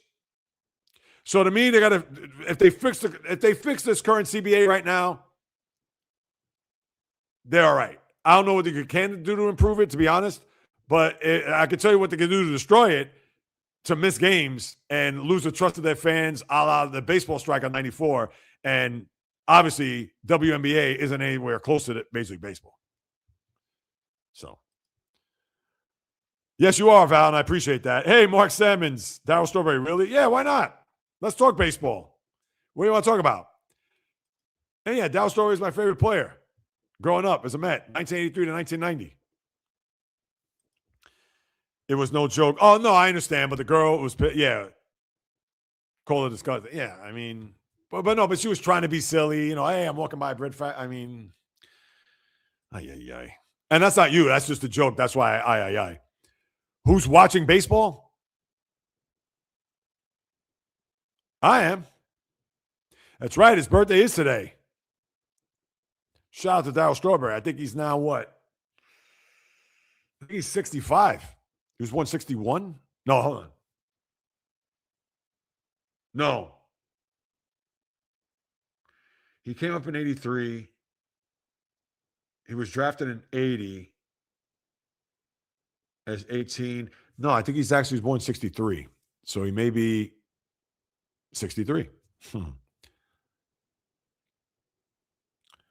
Let's see. What do we got here? Caitlin Clark attacked in every game, and the refs don't call it. Yeah.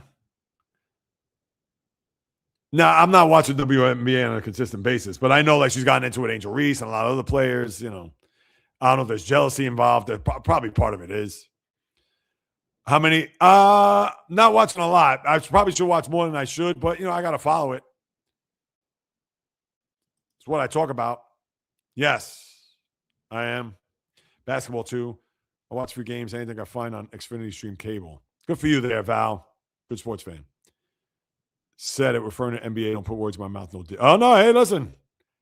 Oh, you're talking about. Wait. All right, Mark. You said it was referring to NBA, but then you posted this a few minutes ago. How many WNBA games you're watching? So I don't think I was putting words in your mouth. I was just reading what you had posted. No Diddy. Yeah, Italy won. And I'm going to be curious to see how they play now. Because they went 4-0. All right, they beat what? Great Britain and Brazil. But you beat U.S. and Mexico's pretty good. So now you're in the deep end of the pool. Curious to see how they perform here. Damn, he made it that far. You would have think crack got him for good. Yeah, no, listen. Strawberry, he really turned his life around. And you got to give it up. Oh, Vic, you're speaking my language in that next question. I'm going to post that in a second. Yeah, him and Dwight Gooden. Now, Gooden has had troubles afterwards, but considering that Straw is a minister, obviously has strong faith, and is doing the good Lord's work, I got nothing but props for Strawberry. And listen, we know he's a Hall of Fame talent, same for Dwight Gooden, but drugs curtailed that. That's no surprise. Vic, my man, that is one of the great questions that anyone could ever ask me. Now, I'm going to be biased, all right? And you got to put in there, what made you ask me that question? Did you know something? I didn't pay him. I can tell you that. But in all seriousness, the best enforcer ever is Bob Probert. Now you could say who was like the best puncher, who was the best this, but all that, or who had the hardest punch. Bob Probert fought everybody. There is and will never be another Bob Probert. God rest his soul. He's one of my favorite athletes of all time.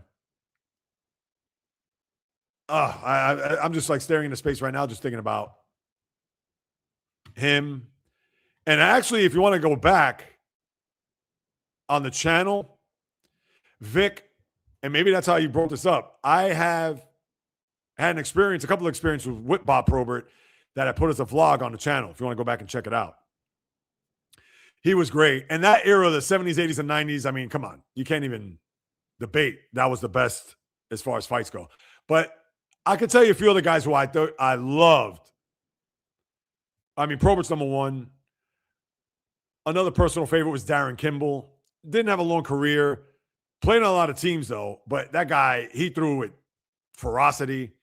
Same Tony Twist was another one. He wanted to knock your head off. Joe Costa was another one. He was arguably probably the best puncher ever.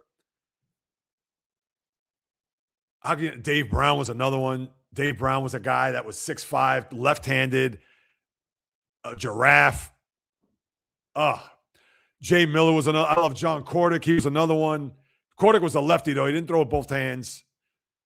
So that's going to take away a little bit, but Kordick was if you want to see some epic fights, watch on YouTube Jay Miller, John Kordick. I think they fought 9 times. Every one of those fights were great. Oh, my God. Those were the days. But I have to say Bob Probert, though, to answer your question, Vic. You have to be positive, such as be kind to one another. Yes, Val, you tell them. Strawberry, Eric Davis, of course, they went to school together. Crenshaw. And I loved Eric Davis, too. He was an exciting player. Can't bitch about drugs. I was not influenced by my life. We send up a prop. But like you said, hey, exactly, man. No, props to you, Jay. I've said it a million times for you to turn your life around and get to a point where you're at in your life. So good for you, man.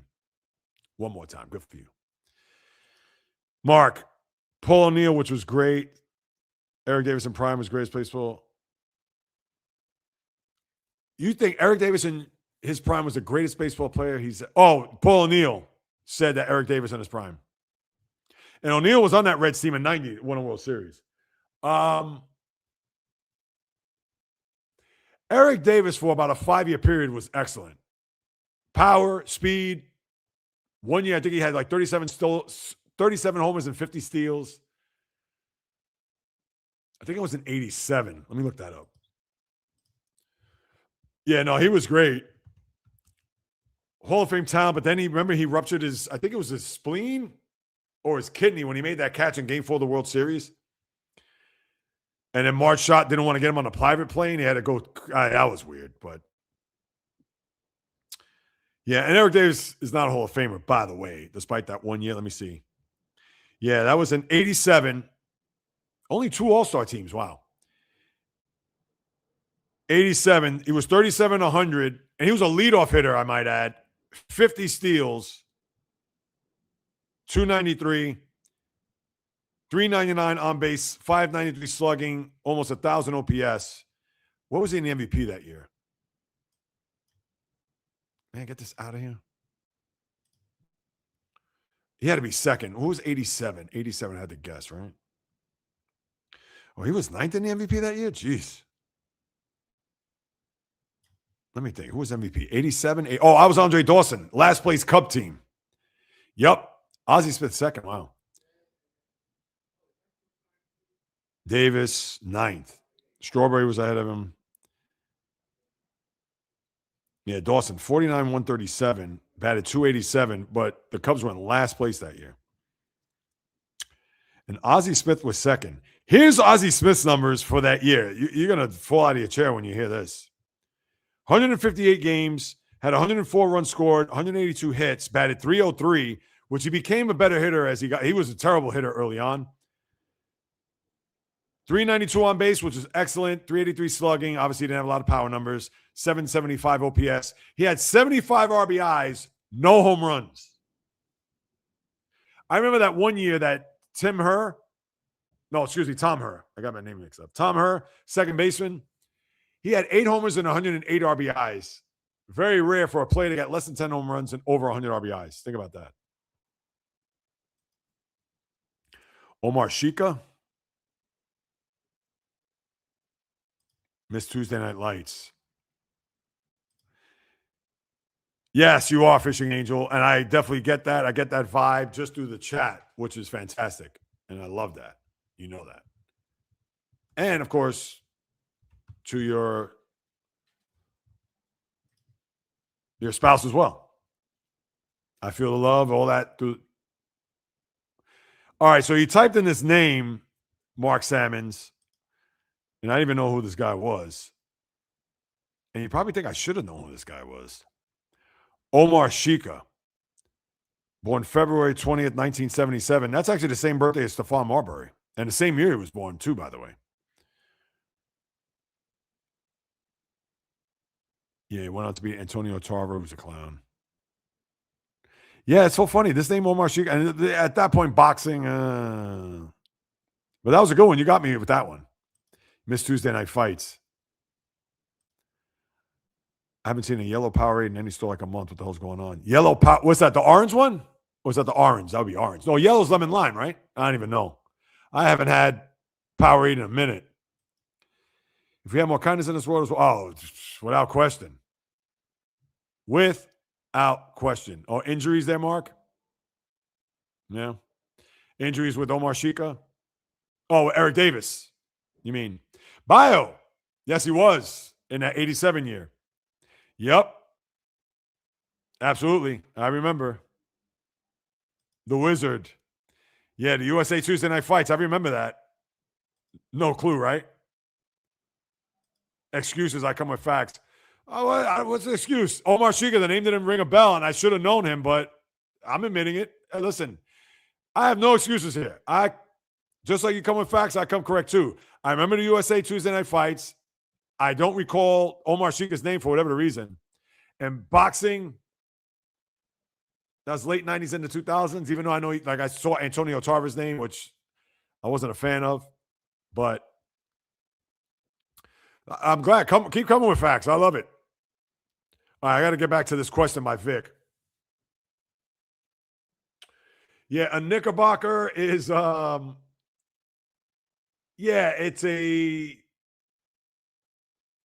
I don't know the exact term for it, so I'll bring it up for you. Yeah, but I know it goes back to the 18th century. Yeah, that's it. But there was also a person, a knickerbocker was, loose-fitting knee-length breeches popular from the late 19th century to early 20th century for sports like golf. But it was also hang on, you see, here's the other reference. No, not the hotel. Jeez.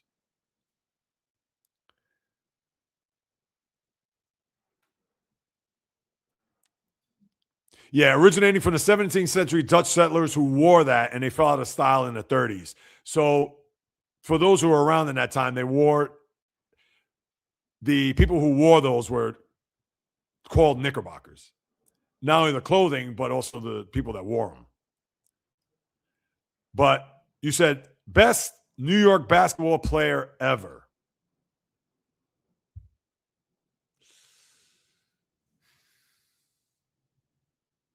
Good question.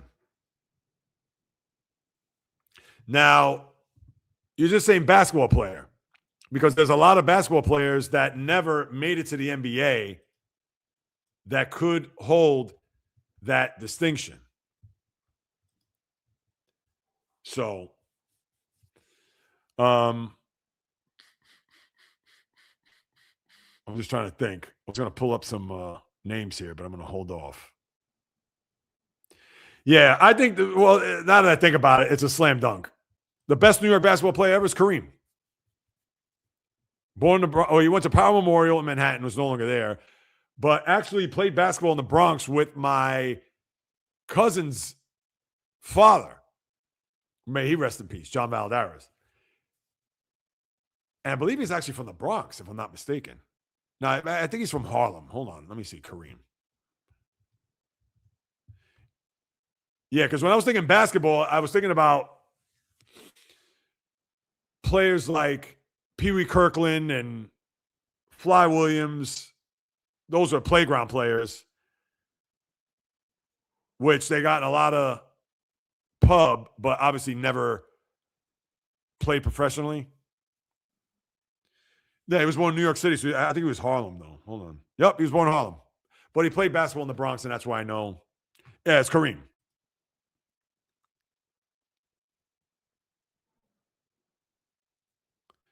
But that's the thing. When you think basketball player, you think NBA player that was from New York, or I think my dog is up to something. Who hosted USA Fights? Was that Steve Albert? I think Steve Albert didn't he not? Without goggles. Steve Albert used to host USA Fights. You said without goggles. I guess that's your hint. Fuqua, he changed the name. Shout out. Yeah, I Googled Knickerbocker, so what's wrong with that? I didn't know. I wanted to be exact. I know, and it's Lou Alcindor, not Kareem. Listen, Mark, you can try to get stuff past me. It's all good.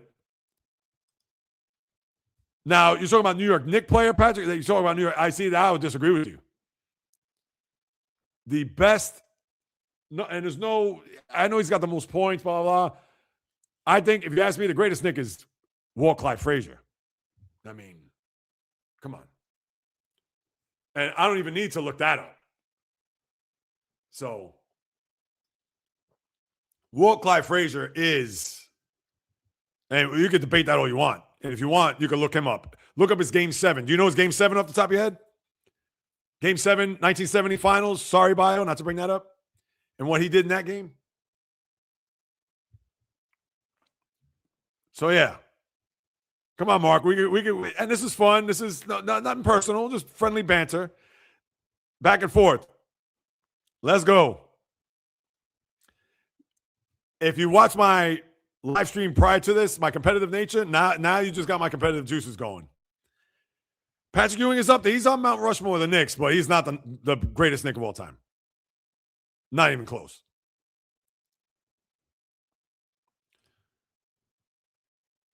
Minor lower body injury. Oh, okay. All right, Reed. Yes. Nate Archibald. Yes. Lenny Wilkins. I know Earl, the goal man, of course. The GOAT. Pee Wee Kirkland. Thank you. Fly Williams. Chris Mullen.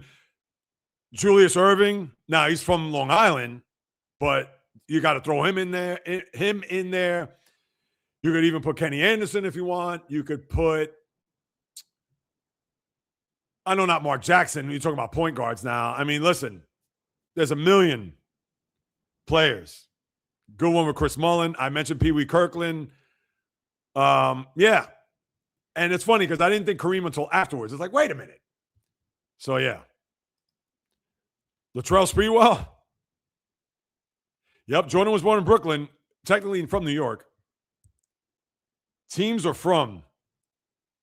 No, I think Vic's question was from. So that's where, and it's Alcindor, because I say Kareem, but considering born, raised, grew up here. So, yeah, from is Alcindor. If it's a team, New York. Now, if it's the Knicks, it's Clyde. If you want to say New York Nets, the ABA days, it's Julius.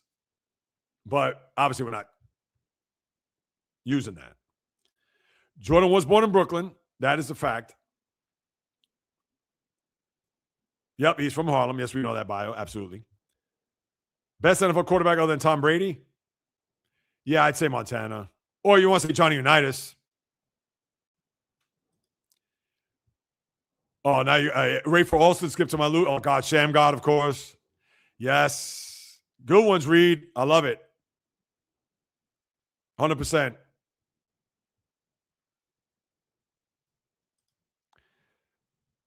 Block Mark and not Mark, yeah. So, yeah, no Mark Jackson then? Sean O'Grady. Another, yeah, Ray for Alston. Yep, he did inspire. No, he was. Yeah, Ray for Alston definitely was that guy. Skip to my Lou. Yeah, even what's we call it? Sebastian Telfair, if you want to throw him in there. I mean, obviously he wasn't, to me, he wasn't Skip to my Lou as far as, but Lincoln High School, obviously Stephon Marbury is another one. You want to throw Kenny Smith in there. I mean, as far as, listen, they're not the best basketball player or the best basketball player coming out of New York, but those are guys throwing the mix. Did somebody say Pearl Washington? I thought somebody said that earlier. He's another one. Pearl Washington was another guy that was great. And I skipped one. Hold on. Yeah, I know. I missed this, J-Rod. Why is Michigan called the Wolverines? We don't even have them in Michigan. Yeah, that's a good one, too.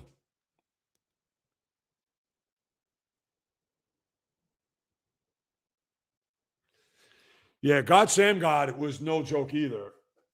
Sham God was, obviously has the move to Sham God, the dribble. Went to Providence.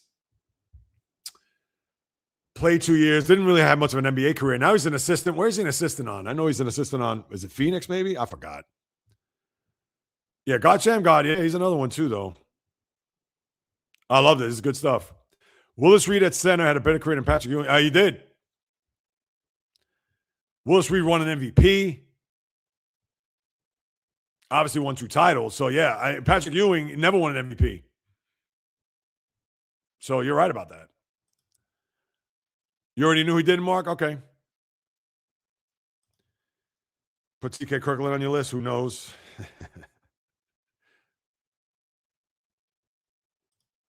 TK everywhere. Wait, TK. You're talking about Pee Wee Kirkland. That's who you're referring to? Meeting Lloyd Carr and Tim Bianca-Patuca when I was a kid. That's all it took Hook for life. Yeah, Bianca-Patuca was a very good running back. Drafted by the Carolina Panthers. Blew out his knee, though. 95. I didn't have to look that up there, Mark Sammons. Do you remember St. John's basketball over Philippe? Oh, absolutely. I remember that vividly. Again, hands up. No Google. for you, Mark Sammons.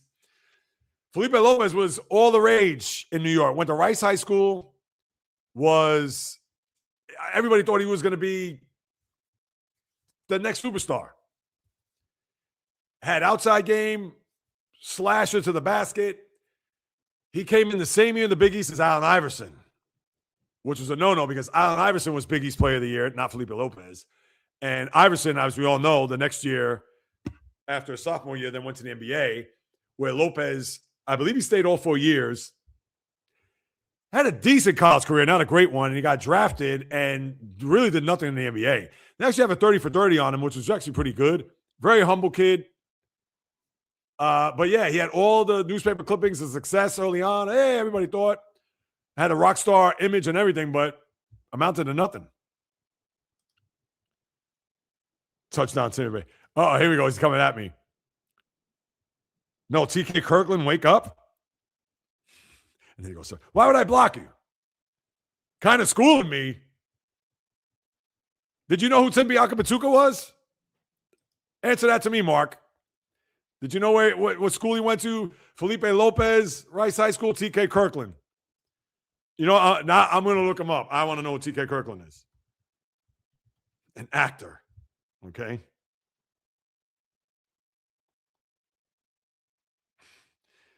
The first thing I positive he's an actor. Okay, what does that have to do with sports?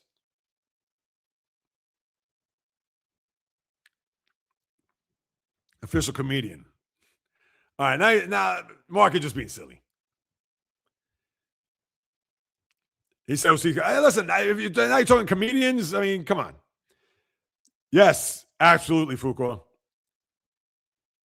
Now, he's kind of schooling me. What, because TK Kirkland's the actor? I mean, listen. Let me guess. Are you on the payroll? Or, I mean, I don't know. That's like me coming out and saying, I'm going to talk Richard Pryor right now. Or Charlie Barnett. Do you know what Charlie Barnett is? Answer now. I'm scrolling all the way down. What are you talking about, Willis? Thank you, Reed. Reed, I appreciate that. Yeah, he's talking TK Kirkland. I mean, we're talking Pee Wee Kirkland. We're talking basketball, and he's coming out with TK Kirkland. All right, how about this? I got one for you. How about LeVon Kirkland? You know who LeVon Kirkland is? Mark Sammons. Going once, going twice. LeVon Kirkland. Anyone? Mark, you're not typing fast enough. Mark, come on, let's go. LeVon Kirkland. Tell me who LeVon Kirkland is. What school did he go to? What team did he play for? What sport did he play in? JAYREELZ, did you ever see? No, that's what Earl Manigault did. That's what the GOAT did. Thank you, J-Rod. Mark, come on. He's probably typing it up now. LeVon Kirkland. And make sure you get the spelling right in the first name. All right? You want to get at me with Kirkland's, I got one for you. Thank you, Val. I know. With that, I'm going to sign off, too. I'm going to wait another minute for Mark. And Mark, I'm not going to, why would I block you? This is, again, you want to get competitive with me? It's all good. NYU's women's basketball team has won 8 games in a row. See, I didn't know that. That's excellent. I did not know that. And you know what? They should be, what's it called? Tyrone Wheatley, yes. Very good running back. Played for the Giants. Didn't have a good pro career, though. Mark, where are your responses? Come on. I know you already looked it up. What movie, not an actor? I mean, that's all I see is TK Kirkland. He's a comedian. What am I talking about, Willis? You already won? No, you didn't, because where's LeVon Kirkland, my G? I can tell you're pissed and fired up. I love it. Hey, man. How did you win? LeVon Kirkland. Do you know who LeVon Kirkland is? You do not. So guess what? You tried to dunk on me, Mark. You tried to dunk on me, but guess what? I stripped the ball from you, and I went the other way, and I did a reverse 360. How about that? Will Chamberlain was quoted saying Jackie at 6'4"? Wow. I didn't know that. Thank you, J-Rod. I actually didn't. So you don't know who LeVon Kirkland is. You're asking me, oh, TK Kirkland. Well, LeVon, come on. Anyway, I think I'm going to land the plane right there. Hold on. Wait, let me scroll up here. Oh, jeez. Thank you, J-Rod. I appreciate that. Vic, I'm not going to go there with that one. Sorry. You asked great questions, but that one I'm not going to go there. Yeah, you get one player. Not at all. I think I caught up with all these, right? Thank you, Val. Hey, man. Listen. What was this? Shaq laughing at the broken rim. Yeah, when was that broken rim? Do you remember that game, Mark Salmons? The broken rim? There was two of them. One was in Phoenix in his rookie year, and the other one, which happened April 23rd, 1993. Look that up. Meadowlands Arena, at the time, what was it? Brendan Byrne Continental Airlines Arena. I don't know when it was. Shaq under the basket. If you want, look at this. I'll even look it up and I'll show you, and then I'm going to sign off. So you want to say that you won, Playboy? In your words, you missed my comments. I did. I know. I'm all over the map here. People could talk the talk, but not walk the walk. Yeah. Is that it? Rewind last 10 minutes on him. Oh, T.K. Kirkland, the actor. But anyway, April 23rd, 1993. You know what? I'm not even going to do that. Look it up. Where Shaq, the whole, I'm ready to take that down. The whole backboard came down on, whatchamacallit. Let's see. My inspiring thoughts for the weekend. Google boy. Oh, yeah. Google boy. Well, I Googled one thing about Knickerbockers. I'm Google boy. Meanwhile, you didn't even know who Von Kirkland is. Okay. My inspiring thoughts for the weekend. Get out there and have fun. Enjoy life. This is why I made my hat. Yeah, exactly. I have a surprise you're going to find out. Absolutely. No, I wasn't Googling. What I was actually going to show you video of the Shaq broken rim. April 23rd, 93. It was on a Friday on top of that. Okay? You could Google that, look it up yourself, and then you could see it, and you could look like a fool. So, all right. So I had no clue about Omar Sheik, about this guy that, let me tell you something. The guy was a nobody. What, you want to talk boxing from that era? We can talk boxing from that era. Absolutely. What do you want to talk about? And listen, boxing, I've tuned out probably start right around that time. Not soon thereafter, because you're talking about, in that time was De La Hoya, was Trinidad, Roy Jones Jr. Now, I understand I'm all different classes, but Omar Sheik, yeah, I looked, I'll be honest. Yeah, no clue. He had to be a tomato can, that guy, because if he was of any name, I would have known him. Yeah, he won. But you don't know who LeVon Kirkland is. You still haven't even answered that. You still haven't even admitted it. Exactly. Trust me, Mark, I've probably forgot more sports than you know. How about that? And yeah, you could throw Omar Sheik or this and that. Did you know who Bob Probert was? Do you know who Tony Twist is? Do you know who Bobby Clark is? Do you know Wayne Gretzky? Let's start there. I'm sure you know who Wayne Gretzky is. All right, let me even get more obscure. How about Troy Crowder, Dale Howardchuk? All right, I'll even go to other sports. You know who Jeff Francoeur is? Or maybe you do because he does announce games now. My G, you've been walking up the wrong tree, my guy. Please, let me even go. Let me see. Jennifer Capriati, do you know who she is? Miami of Ohio losing right now? Yeah, they are. But you know what? They should still make the tournament even if they lose today. Orlando, Jersey, saw it live in 94. I'm not talking 94. I'm talking April 23rd, 93. Shaq's rookie year.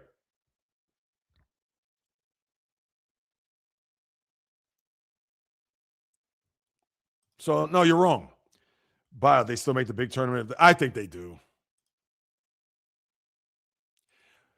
Yeah, all right. So what? First and foremost, I Googled more about the Knickerbocker thing because, right, I didn't want to talk out of school. So I'm not going to talk about something I don't know. And in fact, I didn't know Omar Shika, but I probably listed 20 names that you couldn't even put it this way. You wouldn't even know if you certainly wouldn't know. Let me ask you this. You know who Ben Wilson is?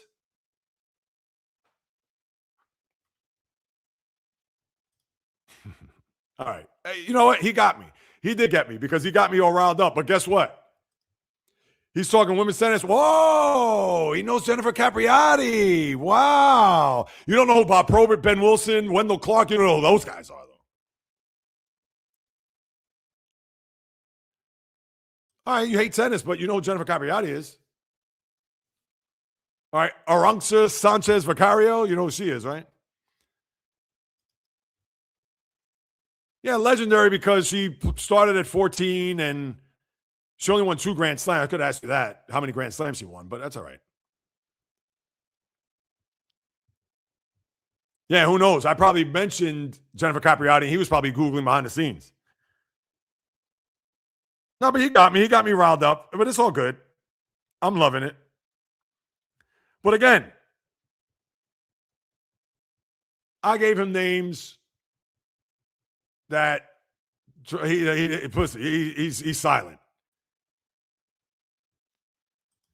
Tennis is golf on a court, boring. No, I actually love tennis. The majors, though, I watch the majors. I'm not watching Indian Wells, which I think is going on right now. And Indian Wells is going on right now. They have to look that up, Mark Salmons. And don't worry, you're not going to get blocked if you're going to just come on and rabble-rouse and bring up all these obscure names and try to get me off my game. Listen.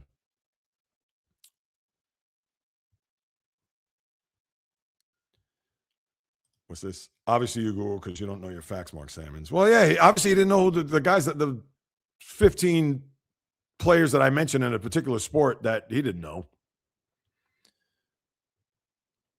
Listen, even right. Oh, I know who Wayne Gretzky is. I mean, come on.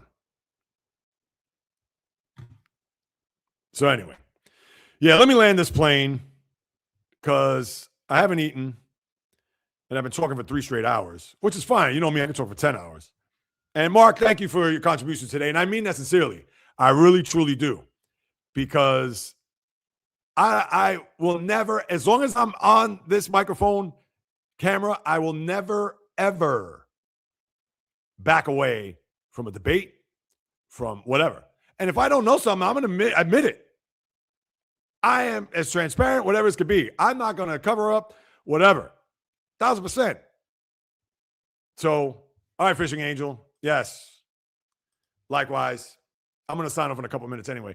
So, yeah, please, I hope you keep coming back. It's all good. All love. That's right. It's all fun. Good game, Mark. Absolutely, J-Rod. Yes, he is. Val. So with that being said, let me land this sucker. Run, Force, run. That's a good one. That's a good one, Mark. That's a good one. This one's for you, Mark. You ready? That'll do it. Another episode in the books. By all means, thank you so much for stopping by, carving out precious time out of your day to listen to what it is I have to say about what goes on in the wonderful world in the toy department of life called sports. And if you haven't done so, please subscribe to the channel at JAYREELZ, also on Apple, Spotify, where you can get your podcasts. Please write a review. Throw me a few stars. I'd sincerely and gratefully appreciate it to try to gain some traction in this podcast space, because as long as I'm alive and breathing and I'm in front of this camera and microphone, I will deliver nothing but passion, fire, energy, fury with my thoughts, opinions, critiques, praise, analysis, feelings on anything and everything that happens on the world of the diamond, ice, gridiron, hardwood, golf course, racetrack, tennis court, boxing, octagon, you name it. From my lips to yours, from my heart to your soul, from where I am to wherever you are. The JAYREELZ podcast always comes live, correct, direct, and in full effect. From the South Bronx, the South Beach, the South End, to the South Pacific, and all points beyond. Peace, love, and God bless everybody. Enjoy the rest of your day. Miami of Ohio lost. Oh, wow.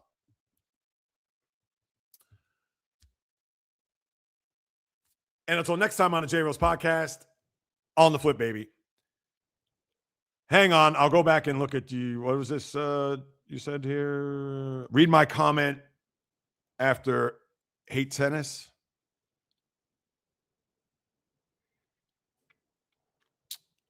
Hold on. Oh, JAYREELZ knows his facts. He don't have to Google to get his information. Yeah, and if I don't know something, of course I'm going to look it up. So, absolutely. Thank you, Fishing Angel. I appreciate that. Everyone but Mark being nice. Who would have thought? Yeah, exactly. No, and I thought Mark was, when he first came on, I guess a couple of weeks ago, or maybe more longer than that. But today, I don't know. I guess he had it in for me today. Greatest troll ever? I don't know about that, but because you still didn't know who Bob Probert, Wendell Clark, Chris Chelios. I can go to 100 names. You don't even know who they are. And of course, it's easy for you to not say anything. Yeah, exactly. Oh, I was proven wrong. Yeah. You can believe that all you want. All I know is I believe in what I believe. And guess what? You did not win. And you can say, what, you bigot troll? I'm not. Why would I be mad? Well, before everybody leaves, I guess it's the best way to play. And Mark, I do hope you come back. And thanks for the exchange today. It was fun. It was but I'll leave it on this. Said by the great David Goggins. And you can take this how you want, but this is a blanket statement for everybody out there that wants to come on and troll and do this and say that. Haters are never, ever doing better than you. Thank you, Val B. With that being said, peace, love, and God bless everybody. Until next time. And also, Vic, by the way, enjoy your weekend too. I know you said what my thoughts for the weekend. I think I answered that. See you Monday, everybody. Enjoy your weekend. Until then, on the flip.